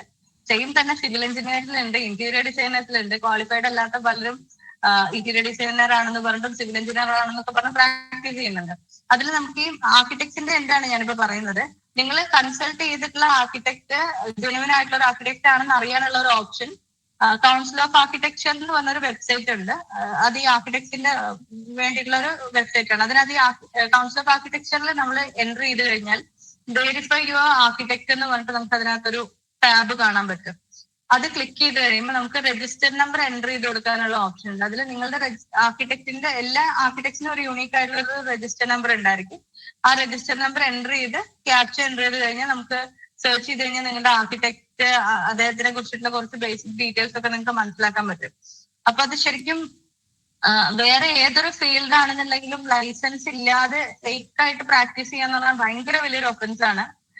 ആർക്കിടെക്ചറിലും അത് ഭയങ്കര വലിയ ഒഫൻസ് ആണ്. പക്ഷെ ആരും അത് റിപ്പോർട്ട് ചെയ്യുന്നില്ല എന്നുള്ളതാണ് ഇതിനകത്തുള്ള ഒരു മെയിൻ കാര്യം. അതുകൊണ്ട് തന്നെ ഒത്തിരി പേര് അങ്ങനെ പ്രാക്ടീസ് ചെയ്യുന്നുണ്ട്. അപ്പൊ ഉറപ്പായിട്ടും നിങ്ങൾ അങ്ങനെ ഒരു പ്രൊഫഷണലെ ചൂസ് ചെയ്യുമ്പോൾ അവരുടെ ലൈസൻസും കാര്യങ്ങളും വെരിഫൈ ചെയ്തിട്ട് തന്നെ വർക്ക് മുന്നോട്ട് കൊണ്ടുപോവാം. അതുപോലെ പ്രീവിയസ് ആയിട്ട് ചെയ്തിട്ടുള്ള വർക്കുകൾ നിങ്ങൾക്ക് റിവ്യൂ ചെയ്യാൻ പറ്റുമെങ്കിൽ അത് നല്ലൊരു ഓപ്ഷൻ ആയിരിക്കും. പിന്നെ ഉറപ്പായിട്ടും നമ്മൾ ഇപ്പൊ ഈ ഇൻസ്റ്റഗ്രാമിലാണെങ്കിലും യൂട്യൂബിലൊക്കെ ആണെങ്കിലും എല്ലാവരും വർക്കുകൾ പബ്ലിക്കായിട്ട് നമ്മൾ പോസ്റ്റ് ചെയ്യുന്നുണ്ട്. ഞങ്ങളാണെങ്കിലും പോസ്റ്റ് ചെയ്യാറുണ്ട്, മിക്ക ആളുകളും പോസ്റ്റ് ചെയ്യുന്നുണ്ട്. അങ്ങനെ പോസ്റ്റ് ചെയ്യുമ്പോൾ ഉള്ള ഒരു ഇഷ്യൂ എന്താണെന്ന് വെച്ച് കഴിഞ്ഞാൽ വേറൊരാളുടെ വർക്ക് വേണമെങ്കിൽ എനിക്ക് എടുത്തിട്ട് ഞാൻ ചെയ്ത വർക്കാണെന്ന് പറഞ്ഞിട്ട് ക്ലയന്റിന് നമുക്ക് ഷെയർ ചെയ്ത് കൊടുക്കാൻ പറ്റും. സിമിലർ ഒരു എക്സ്പീരിയൻസ് എനിക്ക് പേഴ്സണലി ഉണ്ടായിട്ടുള്ളത്, നമ്മളൊരു ലാൻഡ്സ്കേപ്പ് പ്രൊജക്ട് ചെയ്തിട്ടുണ്ടായിരുന്നു തൊടുപുഴ. എന്റെ ബ്രദറിന്റെ തന്നെ പ്രൊജക്റ്റാ. അപ്പൊ ലാൻഡ്സ്കേപ്പ് പ്രൊജക്ട് ചെയ്തു, അത് കംപ്ലീറ്റ് ആയി കുറച്ച് നാൾ കഴിഞ്ഞ് നമുക്ക് ഓഫീസിലേക്ക് ഒരു ലേഡി വിളിച്ചിട്ട് പറഞ്ഞിങ്ങനെ നമ്മൾ ലാൻഡ്സ്കേപ്പിംഗ് പ്രോജക്ട് ചെയ്യുന്ന കമ്പനിയാണ്, നമ്മൾ ചെയ്ത കുറച്ച് പ്രോജക്ട്സ് ഒക്കെ ഷെയർ ചെയ്തിട്ടുണ്ട്, മാമിന് ഇൻട്രസ്റ്റഡ് ആണെങ്കിൽ പ്രോജക്ട്സിൽ എവിടെയെങ്കിലും ചെയ്യാൻ പറ്റുമെങ്കിൽ ഇൻക്ലൂഡ് ചെയ്യണം എന്ന് പറഞ്ഞിട്ട് അവർ കുറെ വീഡിയോസ് ഒക്കെ അയച്ചു തന്നു. അതിലുണ്ടായിരുന്ന ഒരു വീഡിയോ, നമ്മൾ ഒരു ട്രാൻസിഷൻ വീഡിയോ നമ്മൾ ചെയ്തായിരുന്നു. ജസ്റ്റ് ഇങ്ങനെ സ്റ്റോൺ ലേ ചെയ്യുന്നതിന് മുമ്പും ശേഷമുള്ള ഒരു വീഡിയോ ആയിട്ട് നമ്മൾ ഞങ്ങളുടെ പേജിൽ ഞങ്ങൾ ചെയ്ത് ഞങ്ങളുടെ സൈറ്റിലെ വീഡിയോ ആണ് അവർ എനിക്ക് റിട്ടേൺ അയച്ചു തന്നത്. അപ്പൊ ഞാനത് അവരുടെ അടുത്ത് ക്വസ്റ്റ്യൻ ചെയ്തപ്പം അവർക്ക് ആക്ച്വലി അത് അവര് സോറി ബൈ മിസ്റ്റേക്ക് പറ്റിയതാ എന്നുള്ള രീതിയിലാണ് അവർ പറഞ്ഞത്.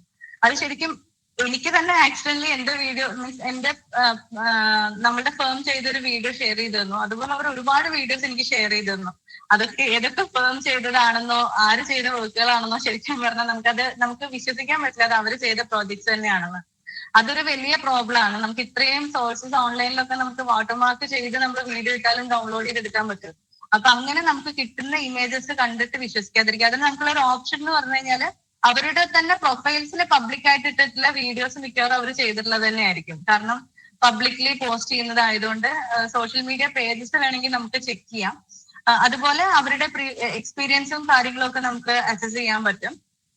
പിന്നെ ഇപ്പൊ നമുക്ക് ഗൂഗിൾ റേറ്റിംഗ് പോലെയുള്ള കാര്യങ്ങളുകൊണ്ട് ഓൺലൈൻ റിവ്യൂ കാര്യങ്ങളൊക്കെ നമുക്ക് ചെക്ക് ചെയ്യാം. പിന്നെ പ്രത്യേകിച്ച് നമ്മൾ ടീം വർക്കായിട്ട് മീൻസ് ഇതൊരു ടീം വർക്ക് ആയതുകൊണ്ട് തന്നെ ലേബർ കോൺട്രാക്ട് ഒക്കെ കൊടുക്കാൻ അവർക്ക് സഫീഷ്യന്റ് ആയിട്ടുള്ള വർക്കേഴ്സ് അവരുടെ കൺട്രോളിലുണ്ടോ, നോർമലി എത്ര ടൈം പീരീഡിലാണ് അവരുടെ വർക്ക് കംപ്ലീറ്റ് ആവാറ് എന്നുള്ള കാര്യങ്ങളൊക്കെ നമുക്ക് പ്രോപ്പർ ആയിട്ടൊന്ന് സ്റ്റഡി ചെയ്യാൻ പറ്റും. പിന്നെ ഉറപ്പായിട്ടും നമ്മൾ നാട്ടിലുള്ള ഒരാളാണെന്നുണ്ടെങ്കിൽ ഡയറക്റ്റ് ആയിട്ടുള്ള ഒരു പേഴ്സണൽ മീറ്റിംഗ് കണ്ടക്ട് ചെയ്യുന്നത് വളരെ യൂസ്ഫുൾ ആയിരിക്കും. എന്നിട്ട് മാത്രം നമ്മൾ പ്രൊജക്റ്റിൽ മുന്നോട്ട് പോവാം. അതുപോലെ നമ്മുടെ ചില സ്പെസിഫിക് ആയിട്ടുള്ള റിക്വയർമെന്റ്സ് ഉണ്ടാവും. ഇപ്പൊ വാസ്തു നോക്കണം എന്നുള്ള ചില ആളുകളെ സംബന്ധിച്ച് അവരുടെ റിക്വയർമെന്റ് ആയിരിക്കും. ഇപ്പൊ എല്ലാ ആർക്കിടെക്ട്സും വാസ്തു നോക്കി വർക്ക് ചെയ്യാത്ത ഒത്തിരി ആർക്കിടെക്ട്സ് ഉണ്ട്. അപ്പൊ നമ്മളുടെ ഇനീഷ്യലി തന്നെ ഇപ്പൊ ഞാനൊരു എക്സാമ്പിൾ ആയിട്ട് പറയാണ്, വാസ്തു നോക്കിയാണ് കംപ്ലീറ്റ്ലി 100% വാസ്തു ഫോളോ ചെയ്ത് വേണം നമ്മുടെ പ്രൊജക്ട് ചെയ്യാന്നുണ്ടെങ്കിൽ അങ്ങനെയുള്ള സ്പെസിഫിക് ആയിട്ടുള്ള റിക്വയർമെന്റ്സ് ഒക്കെ ഇനീഷ്യലി ഡിസ്കസ് ചെയ്ത് അവർ ആ ഒരു കാറ്റഗറിയിൽ തന്നെ വർക്ക് ചെയ്യുന്നവരാണെന്നുള്ളത് ഇനീഷ്യലി നമ്മൾ ഉറപ്പ് വരുത്തിയിട്ട് വേണം മീൻസ് ഡിസൈൻ്റെ എക്സിക്യൂഷനിലേക്കൊക്കെ മുന്നോട്ട് പോകാൻ വേണ്ടിയിട്ട്. നമ്മൾ മുന്നേ ചെയ്തിട്ടുള്ള ഒരു വീഡിയോയുടെ അടിയിൽ കമന്റ് ആയിട്ട് വന്നിരുന്നതാണ്, കേരളത്തിൽ ഭയങ്കര പോപ്പുലർ ആയിട്ടുള്ള ഒരു ആർക്കിടെക്റ്റിനെ പ്രോജക്റ്റ് ഏൽപ്പിച്ചു, ലക്ഷങ്ങൾ ഫീ കൊടുത്തിട്ടാണ് പ്രൊജക്ട് ചെയ്തത്. പക്ഷെ ഡിസൈൻ കംപ്ലീറ്റ് കഴിഞ്ഞപ്പോഴാണ് വാസ്തു എന്ന് പറഞ്ഞാൽ ഡിസൈനിന്റെ ബേസിക്സ് അല്ലേ അതുപോലും നോക്കാതെ അവര് എക്സിക്യൂഷൻ ചെയ്തിരുന്നെന്നുള്ളത്. ശരിക്കും വാസ്തു എന്ന് പറഞ്ഞത് ആർക്കിടെക്ചർ ഡിസൈനിലേക്ക് വരുമ്പോൾ മാൻഡേറ്ററി ആയിട്ടുള്ള ഒരു സാധനമേ അല്ല. പലരുടെയും തെറ്റിദ്ധാരണ എന്ന് പറഞ്ഞാൽ നമ്മൾ കണക്ക് നോക്കി ഒരു വീടിന്റെ കണക്കൊക്കെ കറക്റ്റ് ചെയ്ത് നമ്മൾ വരയ്ക്കുമല്ലോ, അതാണ് ഡിസൈൻ എന്ന് വരെ ചിന്തിക്കുന്ന ആളുകളുണ്ട്. ശരിക്കും വാസ്തു എന്ന് പറയുന്നത് ഓപ്ഷണൽ ആയിട്ടുള്ള ഒരു കാര്യമാണ്. ക്ലയന്റിന് നമ്മളൊക്കെ ഇവിടെ ഫോളോ ചെയ്യുന്നത് വെച്ചാൽ ക്ലയന്റ് പ്രിഫർ ചെയ്യുന്നുണ്ടെങ്കിൽ നമ്മൾ വാസ്തു നോക്കി ഡിസൈൻ ചെയ്ത് കൊടുക്കും. അല്ലാത്ത കേസിൽ വാസ്തു ഇല്ലാതെ നമുക്ക് കുറച്ചുകൂടി ഫ്ലെക്സിബിൾ ആയിട്ട് ചെയ്യാൻ ഓപ്ഷൻസ് ഉണ്ടെങ്കിൽ നമ്മൾ ആ രീതിയിൽ വർക്ക് ചെയ്യും. അപ്പൊ അതുകൊണ്ട് ഇങ്ങനെയുള്ള അവരുടെ വർക്കിംഗ് സ്റ്റൈല്, അവർ ഫോളോ ചെയ്യുന്ന സ്റ്റൈലെല്ലാം മനസ്സിലാക്കുക. അതോടുകൂടി അതിന്റെ കൂടെ ഈ പറഞ്ഞ കാര്യങ്ങളൊക്കെ ചെക്ക് ചെയ്തിട്ട് വേണം നമ്മളൊരു പ്രൊഫഷണലിനെ ട്രസ്റ്റ് ചെയ്യാൻ വേണ്ടിയിട്ട്. നെക്സ്റ്റ് വരുന്നത് നമ്മളൊരു കൺസ്ട്രക്ഷൻ എഗ്രിമെന്റ്. ഇപ്പൊ നമ്മൾ പ്രൊഫഷണലിനെ ഫൈൻഡ് ചെയ്തു, അയാളിൽ നമുക്കൊരു ട്രസ്റ്റ് വന്നു, അതിനുശേഷം നമ്മൾ അതിന്റെ ഒരു കൺസ്ട്രക്ഷൻ എഗ്രിമെന്റ് വെക്കാൻ പോവാണ്. എഗ്രിമെന്റ് എപ്പോഴും വെക്കുന്നത് അത് കോൺട്രാക്ടർക്കും ഫേവറബിൾ ആയിരിക്കണം, ക്ലയന്റിനും ഫേവറബിൾ ആയിരിക്കണം. രണ്ടുപേരും തമ്മിലുള്ള ഫ്യൂച്ചർ ഡിസ്പ്യൂട്ട്സ് ഒക്കെ ഒഴിവാക്കാൻ വേണ്ടിയിട്ടാണ് നമ്മളെപ്പോഴും ഒരു എഗ്രിമെന്റ്, കൺസ്ട്രക്ഷൻ എഗ്രിമെന്റ് വെക്കുന്നത്. അതിൽ ഏറ്റവും ഇമ്പോർട്ടന്റ് ആയിട്ട് ശ്രദ്ധിക്കേണ്ട ഒരു കാര്യം, ഒരു വീട് എന്ന് പറയുന്നത് നമുക്ക് ഒരിക്കലും സ്ക്വയർ ഫീറ്റ് റേറ്റ് എന്ന് പറയുന്നത് ശരിക്കും ഒരു പ്രാക്ടിക്കൽ അല്ലാത്തൊരു കാര്യമാണ്. പ്രത്യേകിച്ചും ഇന്നത്തെ കാലത്ത് ഇത്രയും ഡീറ്റെയിൽഡ് ആയിട്ടൊക്കെ നമ്മൾ ഡിസൈൻ ചെയ്യുന്ന ഒരു കാലത്ത് നമുക്ക് ജസ്റ്റ് ഇങ്ങനെ ഒരു സ്ക്വയർ ഫീറ്റ്, ഇത്ര ഒരു 100 സ്ക്വയർ ഫീറ്റ് ചെയ്യാൻ വേണ്ടി ഞാൻ ഇത്രയാണ് ചാർജ് ചെയ്യാൻ നമുക്ക് ഒരിക്കലും പറയാൻ പറ്റില്ല. കാരണം ആ 100 സ്ക്വയർ ഫീറ്റിൽ നമുക്ക് വളരെ ലക്ഷൂറിയസ് ആയിട്ടുള്ള ഒരു എന്താ പറയുക സ്പേസ് വേണമെങ്കിൽ ചെയ്തെടുക്കാം. ഇല്ലെങ്കിൽ അത് ടോയ്ലറ്റ് സ്പേസും അങ്ങനെയുള്ള കോസ്റ്റ് കൂടുതൽ വരാനുള്ള ഒരു ഏരിയ ആയിരിക്കും അത്. ഇല്ലെങ്കിൽ വളരെ ബഡ്ജറ്റായിട്ട് ഒരു ഔട്ട്ഡോർ സ്പേസ് നമ്മൾ പാറ്റിയോ പോലെ ഡെവലപ്പ് ചെയ്യുന്ന ഒരു ഏരിയ ആയിരിക്കും. ഇതൊക്കെ അവർ സ്ക്വയർ ഫീറ്റിൽ കാൽക്കുലേറ്റ് ചെയ്യുന്ന ഏരിയ ആണ്. അപ്പൊ ഇതിനെല്ലാം ബേസ് ചെയ്ത് നമുക്ക് ഒരിക്കലും സ്ക്വയർ ഫീറ്റ് ഞാൻ ഇത്ര എമൗണ്ടിന് ചെയ്തു തരാം എന്ന് പറയുന്ന രീതിയിൽ നമ്മൾ എഗ്രിമെന്റ് വെക്കാൻ പാടില്ല. എഗ്രിമെന്റ് വെക്കുമ്പോൾ ഒന്നിൽ നമുക്കുള്ള ഒരു ഓപ്ഷൻ BOQ എടുത്ത്, ബിൽ ഓഫ് ക്വാണ്ടിറ്റി എടുത്തിട്ട് ഓരോ മെറ്റീരിയലിനും നമ്മളുടെ പ്രോജക്റ്റിൽ ഇൻവോൾവ് ആവുന്ന ഓരോ മെറ്റീരിയലിന്റെയും ക്വാണ്ടിറ്റി എടുത്ത് അത് അനലൈസ് ചെയ്ത് അതിലേക്ക് വരുന്ന ലേബറിന്റെ റേറ്റ്സും കാര്യങ്ങളും ഒക്കെ കാൽക്കുലേറ്റ് ചെയ്ത് ഡീറ്റെയിൽഡ് BOQ എടുത്ത് അത് വെച്ച് നമുക്കൊരു എഗ്രിമെന്റ് വെക്കാം. സെക്കൻഡ് ഓപ്ഷൻ എന്ന് പറഞ്ഞത് അതിൽ തന്നെ നമുക്ക് ഇൻക്ലൂഡഡ് ആയിട്ടുള്ളതും ഇൻക്ലൂഡഡ് അല്ലാത്ത കാര്യങ്ങൾ സെപ്പറേറ്റ്ലി മെൻഷൻ ചെയ്തിട്ടുണ്ട്. BOQ എടുക്കുമ്പോൾ ഒരു അഡ്വാൻറ്റേജ് അതാണ്. നെക്സ്റ്റ് ഒരു ഓപ്ഷൻ എന്ന് പറയുന്നത് നമുക്ക് സ്ക്വയർ ഫീറ്റ് റേറ്റ് എടുക്കുകയാണെങ്കിൽ തന്നെ അതിന്റെ ആക്ച്വൽ സ്ക്വയർ ഫീറ്റ്, ഇവർ എക്സിക്യൂഷൻ ചെയ്യാൻ ഉദ്ദേശിക്കുന്ന സ്ക്വയർ ഫീറ്റ് എത്രയാണെന്നുള്ളത് കറക്റ്റ് ആയിട്ട് എഗ്രിമെന്റിൽ മെൻഷൻ ചെയ്തിട്ടുണ്ടാവണം. കാരണം നമ്മൾ പലപ്പോഴും ഈ പഞ്ചായത്തിലൊക്കെ പെർമിറ്റിനൊക്കെ കൊടുക്കുന്നതല്ല ആക്ച്വൽ ഒരു ബിൽഡിങ്ങിന്റെ ഏരിയ എന്ന് പറയുന്നത്. ഇപ്പം എന്താ പറയുന്നത്, ഒരു കോൺട്രാക്ടർ എടുത്തു കഴിയുമ്പോൾ നമ്മൾ ഒരു കോർട്ട്യാർഡ് സ്പേസ് പുറത്തേക്ക് ഡെവലപ്പ് ചെയ്ത് ഉള്ളിലോ പുറത്തോ ആയിട്ട് ഡെവലപ്പ് ചെയ്തിട്ടുണ്ടാവും. ഇല്ലെങ്കിൽ നമ്മുടെ ഷെയ്ഡിന്റെ എക്സ്റ്റൻഷൻ ഇത്തിരി കൂടുതൽ, ഇപ്പൊ നമ്മൾ നോർമലി 60 സെന്റിമീറ്റർ ഷെയ്ഡ് കൊടുക്കുന്നത് ഒരു 90 സെന്റിമീറ്റർ ആണ് നമ്മൾ ഷെയ്ഡ് കൊടുത്തതെന്നിരിക്കട്ടെ. അതൊക്കെ ശരിക്കും പല കോൺട്രാക്ടേഴ്സും അവരുടെ ടോട്ടൽ ഏരിയയിലേക്ക് ആഡ് ചെയ്തെടുക്കുന്നത് കാണാറുണ്ട്. അതൊരു തെറ്റെന്ന് നമുക്ക് പറയാൻ പറ്റില്ല, പക്ഷെ അത് ഇനീഷ്യലി നമ്മൾ എഗ്രിമെന്റിൽ തന്നെ ആ ടേംസ് ഒക്കെ അവർ മെൻഷൻ ചെയ്തിട്ടുണ്ട്, പക്ഷെ നമുക്കത് പ്രോപ്പറായിട്ട് മനസ്സിലാവണമെന്നില്ല. അപ്പൊ ഇങ്ങനത്തെ ഇഷ്യൂസ് ഒക്കെ ഒഴിവാക്കാൻ വേണ്ടിയിട്ട്, ഹിഡൻ ചാർജസ് ഒക്കെ ഒഴിവാക്കാൻ വേണ്ടി ഒന്നിൽ BOQ എടുക്കുക, ഇല്ലെങ്കിൽ കറക്റ്റ് നമുക്ക് ഇത്രയുള്ള ഈ ഒരു പ്രോജക്ട് ഇത്ര കോസ്റ്റിനാണ് തീർത്ത് തരാം. ഇപ്പൊ ഒരു 70 lakhs ഞാൻ ഈ പ്രോജക്ട് കംപ്ലീറ്റ് ഇത്രയും കാര്യങ്ങൾ ഇൻക്ലൂഡ് ചെയ്ത് തീർത്ത് തരാം എന്നുള്ള രീതിയിലായിരിക്കണം എഗ്രിമെന്റ് വെക്കുന്നുണ്ടാവേണ്ടത്. ഇല്ലെങ്കിൽ പിന്നെ നമുക്ക് വരാൻ പറ്റുന്ന മറ്റ് അഡീഷണൽ ചാർജസ് എന്ന് പറഞ്ഞാൽ നമ്മൾ പലപ്പോഴും സിവിൽ വർക്ക് കോൺട്രാക്ട് കൊടുക്കുമ്പോൾ ഈ പാരപ്പറ്റിന്റെ വർക്കുകൾ, ഇല്ലെങ്കിൽ നമ്മളുടെ മെയിൻ സ്ലാബിന് മുകളിൽ കോൺക്രീറ്റ് മീൻസ് പ്ലാസ്റ്ററിങ് ചെയ്യുന്നത്, അതുപോലെ ഫൗണ്ടേഷനിൽ വരുന്ന എക്സ്ട്രാ വർക്കൊക്കെ ഒബ്വിയസ്ലി എക്സ്ട്രാ വരുന്ന കാര്യങ്ങളാണ്, ഞാൻ മെൻഷൻ ചെയ്തേ ഉള്ളൂ. ഇത്തരത്തിലുള്ള കാര്യങ്ങളൊന്നും എല്ലാം എക്സ്ട്രാ വർക്കിലാണ് വരുന്നുണ്ടാവുക. അത് കാൽക്കുലേറ്റ് ചെയ്യുന്നത് ചിലപ്പോൾ നമ്മൾ എക്സ്പെക്ട് ചെയ്യാത്ത ഭയങ്കര വലിയ രീതിയിലായിരിക്കും. നമ്മളിപ്പോൾ 70 lakhs തീർക്കാൻ നിന്ന പ്രൊജക്ട് ചിലപ്പോൾ 80 90 തീരണം എന്നില്ല. അതിന് ജസ്റ്റ് ഒരു എക്സാമ്പിൾ ശരിക്കും നമ്മളുടെ തന്നെ എന്റെ പരിചയത്തിലുള്ള ഒരു സൈറ്റിൽ ഉണ്ടായിട്ടുള്ള ഒരു കേസാണ്. അവര് ഇനീഷ്യലി പ്രോജക്ട് പിടിക്കാൻ വേണ്ടി 1700 പെർ സ്ക്വയർ ഫീറ്റ് എന്നുള്ള ഒരു റേറ്റിലാണ് കോൺട്രാക്ട്, ഒരു ബിൽഡറാണ് അവർ വർക്ക് എടുത്തിട്ടുണ്ടായിരുന്നത് 1700 rupees പെർ സ്ക്വയർ ഫീറ്റിനാണ്. അപ്പൊ അതൊരു 3 years പ്ലസ് ആയതാണ്. എന്നാലും നമുക്ക് ചിന്തിക്കാം, ഒരു ടേൺ കീ പ്രൊജക്ട് എന്ന് പറയുമ്പോൾ 1700 പെർ സ്ക്വയർ ഫീറ്റിൽ എല്ലാ ഫിക്സ്റ്റേഴ്സും ഉൾപ്പെടെ ചെയ്തു കൊടുക്കുക എന്ന് പറഞ്ഞാൽ അത് ഭയങ്കര കുറഞ്ഞ റേറ്റ്. അത് പ്രാക്ടിക്കൽ ആണോന്ന് പോലും നമുക്ക് സംശയം തോന്നും. പക്ഷെ ആ ഒരു റേറ്റിലാണ് അവർ ഈ പ്രോജക്റ്റിന്റെ എഗ്രിമെന്റ് ചെയ്തത്. പിന്നെ അങ്ങോട്ട് വന്നത് ഫുൾ എക്സ്ട്രാ വർക്കുകളായിരുന്നു. കുറെ എക്സ്ട്രാ വർക്കിന്റെ ബില്ലുകൾ കയറി, അതിനിടയ്ക്ക് ക്ലയന്റ് കുറെ പേയ്മെന്റ് എക്സസ് കൊടുത്തുപോയി, ഡയറക്റ്റ് ആയിട്ട് അവർ പർച്ചേസ് ചെയ്ത സാധനങ്ങളുടെ പേയ്മെന്റ് വരെ ക്ലയന്റ് കൊടുത്തുപോയി. അങ്ങനെ ഒരു സിറ്റുവേഷൻ വന്നു. പിന്നെ കുറെ ഡിസ്പ്യൂട്ട്സ് ഒക്കെ കഴിഞ്ഞ് ലാസ്റ്റ് ഇത് സോർട്ട് ചെയ്ത് ഞങ്ങൾ അതിന്റെ ഇന്റീരിയർ പാർട്ട് മാത്രമേ ചെയ്തിട്ടുണ്ടായിരുന്നുള്ളൂ. ഈ ഇഷ്യൂ ഒക്കെ സോർട്ട് ചെയ്ത് കഴിഞ്ഞ് നമ്മൾ ഇരുന്ന് സ്ക്വയർ ഫീറ്റ് റേറ്റ് വെച്ച് ടോട്ടൽ എക്സ്പെൻസ് കാൽക്കുലേറ്റ് ചെയ്തപ്പോൾ നമുക്ക് അതിന് വന്നിട്ടുണ്ടായിരുന്ന കോസ്റ്റ് അറൌണ്ട് 2750 rupees ആണ് പെർ സ്ക്വയർ ഫീറ്റ് വന്നത്.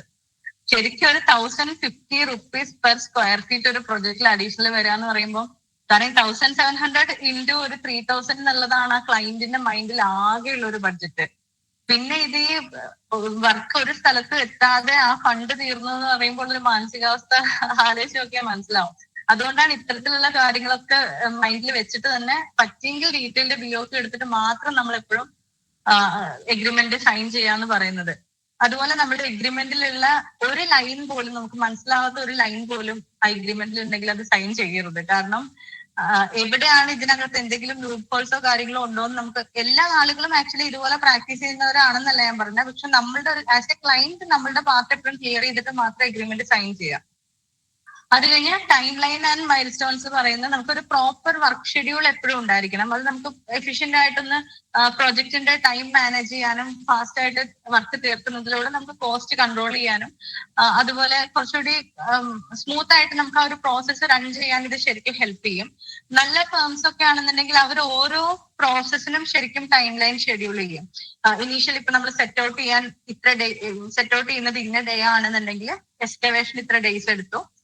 അതിൽ നമുക്ക് ഫൗണ്ടേഷൻ നമ്മൾ എന്ത് മെത്തഡാണോ ഫൗണ്ടേഷൻ ചൂസ് ചെയ്യുന്നത് അത് ഫൗണ്ടേഷൻ കാസ്റ്റ് ചെയ്യാൻ അല്ലെങ്കിൽ റബിൾ കെട്ടാൻ ഇത്ര ഡേയ്സ് ആണ് നമ്മൾ എക്സ്പെക്ട് ചെയ്യുന്നത്.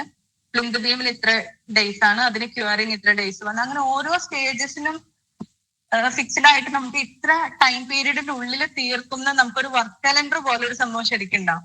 അതുണ്ടെങ്കിലുള്ള അഡ്വാൻറ്റേജ് എന്താണെന്ന് വെച്ച് കഴിഞ്ഞാൽ എവിടെയെങ്കിലും ഈ ഒരു പ്രോസസ്സിൽ ഒരു ഡിലേ വന്നു കഴിഞ്ഞാൽ നമുക്ക് കറക്റ്റ് ആയിട്ട് അത് മനസ്സിലാക്കാൻ പറ്റും. പല ആളുകളും അത് ചിലരത് ക്ലയൻസുമായിട്ട് ഷെയർ ചെയ്യും, അല്ലെങ്കിൽ ചിലർ അവരുടെ ഇൻഹൗസ് അതൊരു റെഫറൻസ് ആയിട്ട് വെച്ചിട്ടായിരിക്കും ആ പ്രൊജക്ട് പോകുന്നുണ്ടാവും. അപ്പൊ ഇൻ കേസ് എവിടെയെങ്കിലും ഡിലേ വന്നു കഴിഞ്ഞാൽ നമുക്കത് കറക്റ്റ് ആയിട്ട് പിടിച്ച് റിസോൾവ് ചെയ്ത് വിടാൻ സാധിക്കും. പിന്നെ വരുന്ന ഏറ്റവും ഇമ്പോർട്ടന്റ് ആയിട്ടുള്ള ഒരു കേസാണ് ഫിനാൻഷ്യൽ ടേംസ് എന്ന് പറയുന്നത്. അതായത് നമ്മൾ പ്രോജക്റ്റില് ഫണ്ട് സ്പെൻഡ് ചെയ്യുന്നതിന് നമ്മൾ എപ്പോഴും സ്പ്ലിറ്റപ്പിന് ഒരു ടേംസ് ആൻഡ് കണ്ടീഷൻസ് വെക്കുമല്ലോ. അതായത് ഇപ്പൊ ഇനീഷ്യൽ നമ്മൾ സ്റ്റാർട്ട് ചെയ്യുമ്പോൾ അതിന്റെ ഒരു 10% ആയിരിക്കും നമ്മൾ ചിലപ്പോൾ കോൺട്രാക്ടർക്ക് കൊടുക്കേണ്ടി വരിക. നെക്സ്റ്റ് സ്റ്റേജിൽ ഇപ്പൊ ഇത്ര പെർസെന്റേജ്, അതിനൊരു പ്രോപ്പർ ആയിട്ടൊരു സ്പ്ലിറ്റപ്പ് വേണം. അതൊരിക്കലും ആ സ്പ്ലിറ്റപ്പ് കൊടുക്കുന്ന ടൈമിൽ തന്നെ നമുക്ക് തന്നെ ഒരു പിക്ചർ വേണം. ഏകദേശം ഫൗണ്ടേഷൻ സ്റ്റേജ് വരെ ഏകദേശം ഇത്ര കോസ്റ്റ് ആണ് ഇൻവോൾവ് ആവാൻ പോകുന്നത്. അത് ഓരോ പ്രോജക്റ്റിലും ഡിഫറെന്റ് ആയിരിക്കും. പക്ഷെ ഏകദേശം ഇപ്പൊ നിങ്ങൾ ഒരു ആർക്കിടെക്ട് പ്ലസ് ബിൽഡർ ആണ് നിങ്ങൾ ചൂസ് ചെയ്യുന്നെങ്കിൽ നിങ്ങൾക്ക് നിങ്ങളുടെ ആർക്കിടെക്ടിനോട് സ്വാഭാവികമായിട്ടും ചോദിക്കാം. ഇല്ലെങ്കിൽ ആരാണോ നിങ്ങളുടെ ഡിസൈൻ പാർട്ട് ഹാൻഡിൽ ചെയ്യുന്നത് അവരോട് നിങ്ങൾക്ക് സ്വാഭാവികമായിട്ടും ചോദിക്കാൻ പറ്റും. ഇതിലിപ്പോ ഇത്ര പാർട്ടിൽ എത്ര എമൗണ്ട് നമുക്ക് ഇതിലേക്ക് സ്പെൻഡ് ആവുന്നുണ്ട്, അതനുസരിച്ചിട്ട് തന്നെ പ്രോപ്പർ ആയിട്ടുള്ള സ്പ്ലിറ്റപ്സ് ചെയ്ത് പേയ്മെന്റ് സ്പ്ലിറ്റപ്പ് ചെയ്യുക. അതായത് ഒത്തിരി എമൗണ്ട് നമ്മൾ ഇനീഷ്യലി തന്നെ കൊടുത്തു കഴിഞ്ഞാൽ പിന്നെ നമ്മളുടെ എന്തെങ്കിലും ഒരു ഡിസ്പ്യൂട്ട് ഉണ്ടായി നമുക്കിത് ചേഞ്ച് ചെയ്യണം എന്നുള്ളൊരു കേസ് വന്നു കഴിഞ്ഞാൽ നമുക്ക് ആളെ അല്ലെങ്കിൽ എക്സിക്യൂഷൻ ചെയ്യുന്ന ആളെ മാറ്റണം എന്നൊരു കേസ് വന്നു കഴിഞ്ഞാൽ പിന്നെ നമ്മളുടെ കയ്യിലല്ല കൺട്രോൾ. ആ ഒരു സിറ്റുവേഷനിലേക്ക് പോകാൻ അനുവദിക്കാതെ, അതേപോലെ ലാസ്റ്റ് നമ്മൾ ആ എക്സിക്യൂഷൻ കഴിഞ്ഞിട്ടുള്ള ഒരു ഫൈനൽ പേയ്മെന്റും എപ്പോഴും എല്ലാ കാര്യങ്ങളും ഒന്ന് വെരിഫൈ ചെയ്ത് നിങ്ങളുടെ ഡിസൈനർ അത് ആർക്കിടെക്ടർ സിവിൽ എഞ്ചിനീയറോ ആണെങ്കിലും അവരൊക്കെ കൊണ്ട് ക്രോസ് ചെക്ക് ചെയ്ത് വെരിഫൈ ചെയ്തിട്ട് പേയ്മെന്റ് കൊടുക്കുന്നത് നല്ലൊരു ഓപ്ഷൻ ആയിരിക്കും. എന്ന് വെച്ചിട്ട് നമ്മൾ ടൈംലി ടേംസ് അനുസരിച്ച് പേയ്മെന്റ് കൊടുത്തിട്ടില്ലേ വർക്ക് അവർക്ക് സ്മൂത്ത് ആയിട്ട് കൊണ്ടുപോകാൻ പറ്റില്ല. സ്പ്ലിറ്റപ്പിൽ എഗ്രി ചെയ്തിട്ടുള്ള പേയ്മെന്റ് മാത്രം കറക്റ്റ് ആയിട്ട് കൊടുത്തു പോവുക. എന്തെങ്കിലും എക്സ്ട്രാ വർക്കുകൾ ഉണ്ടെങ്കിൽ ഇനീഷ്യലി തന്നെ ഇൻഫോം ചെയ്തിട്ട് ചെയ്യാൻ നമ്മൾ കോൺട്രാക്ടേഴ്സിന്റെ അടുത്ത് പറയണം. അത് കോൺട്രാക്ടേഴ്സിനും പലപ്പോഴും പറ്റാറുണ്ട്. എന്തായാലും ചെയ്യേണ്ട വർക്കാണല്ലോ എന്ന് ഓർത്ത് അവർ ചെയ്തു പോകും. അത് കഴിഞ്ഞ് ഫൈനൽ ബില്ല് കൊടുക്കുമ്പോൾ അങ്ങനെ പല രീതിയിലും ഡിസ്പ്യൂട്ട്സ് ഉണ്ടാവാറുണ്ട്. അപ്പൊ അങ്ങനെ ഒരു കമ്മ്യൂണിക്കേഷൻ ഗ്യാപ്പ് ഇല്ലാതെ സ്മൂത്ത് ആയിട്ട് കൊണ്ടുപോകാൻ ശ്രദ്ധിക്കണം. പിന്നെ മെറ്റീരിയൽ ആൻഡ് ലേബർ റെസ്പോൺസിബിലിറ്റി, അതിന് ശരിക്കും ഒരു ക്ലയന്റിന്റെയും അതേപോലെ കോൺട്രാക്ടറുടെയും റെസ്പോൺസിബിലിറ്റി എന്താണെന്ന് ഇനീഷ്യലി തന്നെ പറഞ്ഞ് നിങ്ങൾ തമ്മിലൊരു ക്ലാരിറ്റി ഉണ്ടാകുന്നത് വളരെ നല്ലതായിരിക്കും. അതായത് നമുക്ക് ഒന്നുകൂടി ഒരു ട്രാൻസ്പെറന്റ് ആയിട്ട് കമ്മ്യൂണിക്കേഷൻ നിർത്താനും പരസ്പരം ഒരു ട്രസ്റ്റ് ക്രിയേറ്റ് ചെയ്യാനും ഇത് ഹെൽപ്പ് ചെയ്യും. ഇപ്പം ചില കേസസിലാണെന്നുണ്ടെങ്കിൽ നമ്മൾ കോൺട്രാക്ട് എടുക്കുന്ന ടൈമിലുണ്ടല്ലോ ഈ മണ്ണ് റിലേറ്റഡ് ആയിട്ടുള്ള അല്ലെങ്കിൽ വെള്ളം, ഇലക്ട്രിസിറ്റി ഇങ്ങനെയുള്ള കാര്യങ്ങളൊക്കെ ജനറലി ക്ലയന്റിന്റെ റെസ്പോൺസിബിലിറ്റിയിൽ വരുന്നതാണ്. അപ്പൊ അത്തരം കാര്യങ്ങൾ സ്മൂത്ത് ആയിട്ട് കമ്മ്യൂണിക്കേറ്റ് ചെയ്യുക, അല്ലെങ്കിൽ ക്ലയന്റിന്റെ എന്തിൽ നിന്ന് വേണ്ട ബാക്കി കാര്യങ്ങൾ എന്തൊക്കെയാണെന്നുള്ളതൊക്കെ ഇനീഷ്യലി തന്നെ നിങ്ങൾ തമ്മിൽ ഡിസ്കസ് ചെയ്ത ഒരു ഡിസിഷൻ എത്തിയിട്ട് എഗ്രിമെന്റ് സൈൻ ചെയ്യാം. പിന്നെ ഡിസൈൻ ആൻഡ് ചേഞ്ചസിനകത്ത് വരുന്നത് നമ്മൾ ഡിസൈനിനകത്ത് എന്തെങ്കിലും ഒരിക്കലും വരുത്താതിരിക്കുക എന്നുള്ള, കാരണം ഡിസൈൻ നമ്മൾ ഒരിക്കൽ ഫേസ് ചെയ്ത് കഴിഞ്ഞാൽ അതിൽ തന്നെ സ്റ്റിക്ക് ഓൺ ചെയ്ത് വർക്ക് ചെയ്യാം. പിന്നെ അത്ര മാൻഡേറ്ററി ആയിട്ട് നമുക്ക് മാറ്റിയേ പറ്റുള്ളൂ എന്നുള്ള കേസിൽ തന്നെ മാത്രം ഡിസൈൻ റിവൈസ് ചെയ്യുക. കാരണം ഇത് പേപ്പറിൽ ഇരിക്കുന്നിടത്തോളം നാളെ നമുക്ക് വരയ്ക്കാനുള്ള എഫേർട്ട് മാത്രമേ ഉള്ളൂ. നമ്മൾ പക്ഷെ സൈറ്റിൽ ഇത് എക്സിക്യൂട്ട് ചെയ്ത ഒരു ലൈൻ, അതായത് നമ്മുടെ ഒരു വാള് ഡിമോളിഷ് ചെയ്യണമെങ്കിൽ അറിയാം നിങ്ങൾക്ക് എത്രത്തോളം കോസ്റ്റ് വരും എന്നുള്ളത്. അതുകൊണ്ട് തന്നെ ഡിസൈൻ ഫ്രീസ് ചെയ്തിട്ട് മാത്രം എപ്പോഴും എക്സിക്യൂഷനിലേക്ക് പോവുക. എങ്കിലും ഇൻ കേസ് എന്തെങ്കിലും ഒരു റീസൺ കൊണ്ട് നിങ്ങൾക്ക് അതിന്റെ എക്സിക്യൂഷൻ സ്റ്റേജിൽ ഇതിന്റെ ഡിസൈനോ എന്തെങ്കിലും കാര്യങ്ങളോ ചേഞ്ച് ചെയ്യണം എന്നുണ്ടെങ്കിൽ എങ്ങനെയാണ് അതിന്റെ കോസ്റ്റും കാര്യങ്ങളും വരുന്നത് എന്നുള്ളതും എങ്ങനെയാണ് നമ്മൾ റിവിഷൻസ് ഹാൻഡിൽ ചെയ്യുന്നത് എന്നുള്ളതും ഒക്കെ എങ്ങനെയാണ് നമ്മൾ റിവിഷൻസും കാര്യങ്ങളും ഹാൻഡിൽ ചെയ്യുന്നതൊക്കെ പ്രോപ്പർ ആയിട്ടൊന്ന് എഗ്രിമെന്റിന് മുന്നേ തന്നെ ഡിസ്കസ് ചെയ്യുന്നത് നല്ലതായിരിക്കും. പിന്നെ ഏറ്റവും ഇമ്പോർട്ടന്റ് ആയിട്ട് എഗ്രിമെന്റിൽ എന്തൊക്കെ ഉണ്ടെന്ന് ചോദിച്ചിട്ടില്ലെങ്കിലും എഗ്രിമെന്റിൽ എന്തൊക്കെ ഇല്ല എന്നുള്ളത് മസ്റ്റ് ആയിട്ട് ചോദിച്ചിരിക്കണം. ഇപ്പൊ എക്സാമ്പിൾ പറയുകയാണെന്നുണ്ടെങ്കിൽ പലരുടെയും ധാരണ നമ്മൾ ഈ ടേൺ കീ പ്രോജക്ട്സ് കൊടുക്കുമ്പോൾ ചില ആളുകൾ ഇപ്പൊ അതിൽ ലൈറ്റ് ഫിക്സ്റ്റേഴ്സ് ആണെങ്കിലും അങ്ങനത്തെ കാര്യങ്ങള് ഒക്കെ ഇൻക്ലൂഡഡ് അല്ലാതെ ആയിരിക്കും പലപ്പോഴും റേറ്റ് കൊടുത്തിട്ടുണ്ടാവുക.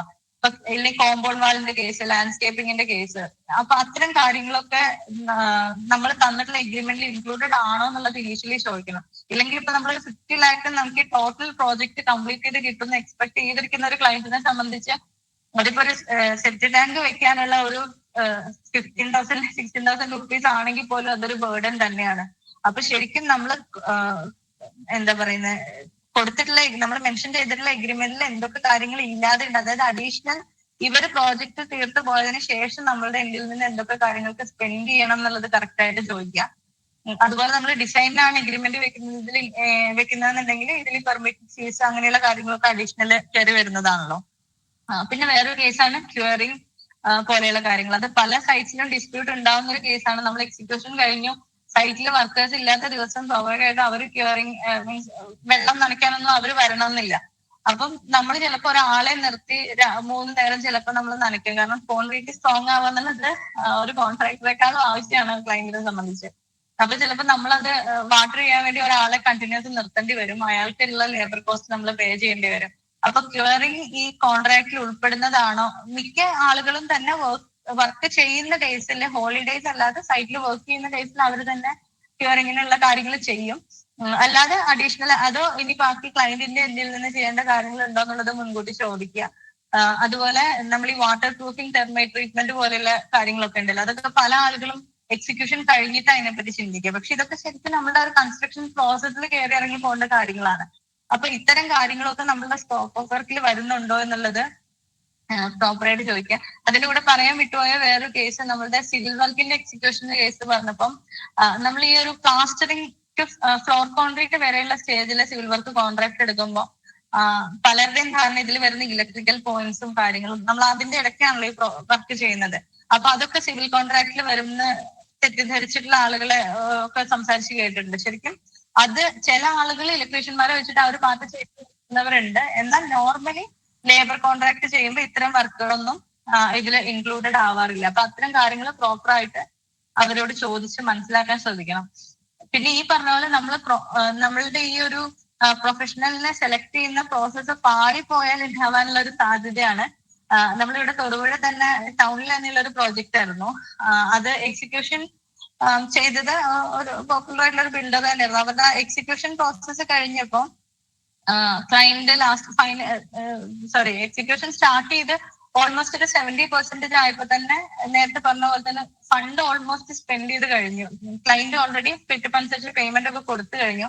അത് കഴിഞ്ഞ് എക്സിക്യൂട്ട് ചെയ്യാൻ സൈറ്റിൽ ആള് വരാതെ ആയി. ഇത്ര എക്സ്ട്രാ വർക്ക് വന്നു, പേയ്മെന്റ് തന്നാലേ ആള് വരുള്ളൂ എന്നുള്ള കണ്ടീഷനായി.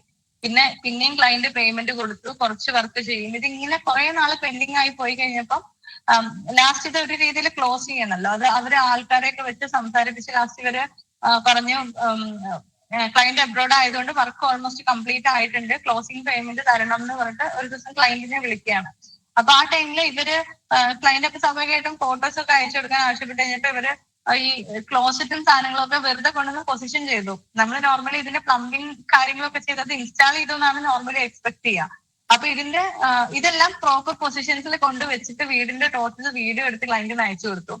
അത് ഓൾമോസ്റ്റ് ഒരു 1 crore സ്പെൻഡ് ചെയ്തൊരു പ്രൊജക്ട് ആണ്. ആ കിച്ചണിൽ അതില് കിച്ചൺ ക്യാബിനറ്റ്സ് ഒക്കെ ചെയ്തിരിക്കുന്നത് ഫെറോ സ്ലാബും പ്രീലാമിനേറ്റഡ് ആയിട്ടുള്ള ഈ MDF പോലത്തെ ഷീറ്റ്സ് ഒക്കെ വെച്ചിട്ടാണ്. അപ്പൊ ശരിക്കും ആ ഒരു സ്റ്റേജിൽ ക്ലയന്റ് ഫോട്ടോസ് ഒക്കെ കഴിഞ്ഞപ്പം ഓക്കെ വർക്ക് കംപ്ലീറ്റ് ആയെന്ന് മനസ്സിലാവണം. കിച്ചന്റെ ഒക്കെ മെറ്റീരിയൽ ആണെന്നുണ്ടെങ്കിൽ നമുക്ക് വീഡിയോസിൽ കാണുമ്പോൾ ഒന്നും മനസ്സിലാവില്ല. പേയ്മെന്റ് കംപ്ലീറ്റ് സെറ്റ് ചെയ്ത് ഒരു 3 months കഴിഞ്ഞ് ക്ലയന്റ് നാട്ടിൽ വന്നപ്പോഴാണ് ഭയങ്കര ഒരു പരിതാപകരമായിട്ടുള്ള അവസ്ഥയിലായിരുന്നു പ്രോജക്റ്റ് കിടന്നിരുന്നത്. അപ്പൊ ഇത്രയും ഇതിന്റെയൊക്കെ ഡീറ്റെയിൽ ആയിട്ടുള്ള ഫിനിഷിങ്ങും കാര്യങ്ങളും ഒക്കെ നേരിട്ട് കാണുമ്പോഴല്ലേ നമുക്ക് മനസ്സിലാവുള്ളൂ. അപ്പൊ ആ ഒരു സ്റ്റേജിൽ ശരിക്കും പേയ്മെന്റും കംപ്ലീറ്റ്ലി കൊടുത്തുപോയി. കംപ്ലീഷൻ സർട്ടിഫിക്കറ്റും കൊടുക്കാതെയാണ് അവര് ലീവ് ചെയ്തത്. അപ്പൊ പേയ്മെന്റ് കംപ്ലീറ്റ് കൊടുത്തു, വർക്ക് ഒന്നും ആയിട്ടില്ല, ഇതിന്റെ ഈ ഐറ്റംസ് ഒന്നും ഇൻസ്റ്റാൾ ചെയ്തിട്ടില്ല എന്നുള്ള സ്റ്റേജില് ശരിക്കും ഭയങ്കര ഹെൽപ്ലെസ് ആയിട്ടുള്ള സിറ്റുവേഷനിലാണ് ക്ലയന്റ് നിൽക്കേണ്ടി വന്നത്. കാരണം പിന്നെ ഒരുപാട് എമൗണ്ട് സ്പെൻഡ് ചെയ്ത് പല ആളുകളെ കയറി ഇറങ്ങിയാണ് ലാസ്റ്റ് ആ ഒരു സൈറ്റ് ഒരു കംപ്ലീഷൻ എന്നുള്ള സിറ്റുവേഷനിലേക്ക് എത്തിയത്. അപ്പൊ ഇതിൽ ശരിക്കും ഞാൻ ഈ ഒരു എക്സാമ്പിൾ പറയാനുള്ള ഒരു മെയിൻ റീസൺ, നമ്മൾ ഈ പറഞ്ഞ ഏത് കാറ്റഗറിയാണ് നിങ്ങൾ ചൂസ് ചെയ്യുന്ന പ്രൊഫഷണൽ എങ്കിലും അതിനേക്കാൾ ഇമ്പോർട്ടന്റ് ആയിട്ടുള്ള ഒരു കാര്യമാണ് ട്രസ്റ്റ്വർത്തി ആയിട്ടുള്ള ഒരാളെ അവരുടെ മുൻപുള്ള പ്രോജക്ട്സ് കണ്ടുകൊണ്ട് മാത്രം ചൂസ് ചെയ്യാന്നുള്ളത്. പിന്നെ ഏറ്റവും ഇമ്പോർട്ടന്റ് ആയിട്ട് പറയാനുള്ളത്, ആരെയാണെങ്കിലും ഇപ്പൊ നമ്മളൊരു ലേബർ കോൺട്രാക്ടറെ ആണെങ്കിലും ആരെയാണെങ്കിലും ചൂസ് ചെയ്യുന്നത് നമ്മൾ ഫൈനൽ ഈ എല്ലാ കാര്യങ്ങളും ചെക്ക് ചെയ്ത് നമ്മൾ ഒന്ന് ഉറപ്പിച്ചു കഴിഞ്ഞാൽ പിന്നെ നമ്മൾ അവരെ ട്രസ്റ്റ് ചെയ്യുക എന്നുള്ളതാണ് ബാക്കി കാര്യം. അവരെ ട്രസ്റ്റ് ചെയ്ത് ആ ഒരു പ്രോസസ്സ് ബിലീവ് ചെയ്ത് മുന്നോട്ട് പോവാം. അങ്ങനെ ആകുമ്പോൾ നമുക്ക് സക്സസ്ഫുൾ ആയിട്ട് നമ്മളൊരു ഡ്രീം ഹോം എന്നുള്ള ഒരു എന്താ പറയണ ആ ഒരു ഡ്രീം നമുക്ക് അച്ചീവ് ചെയ്യാൻ പറ്റും. ഇതാണ് ഇന്നത്തെ പ്രസന്റേഷൻ.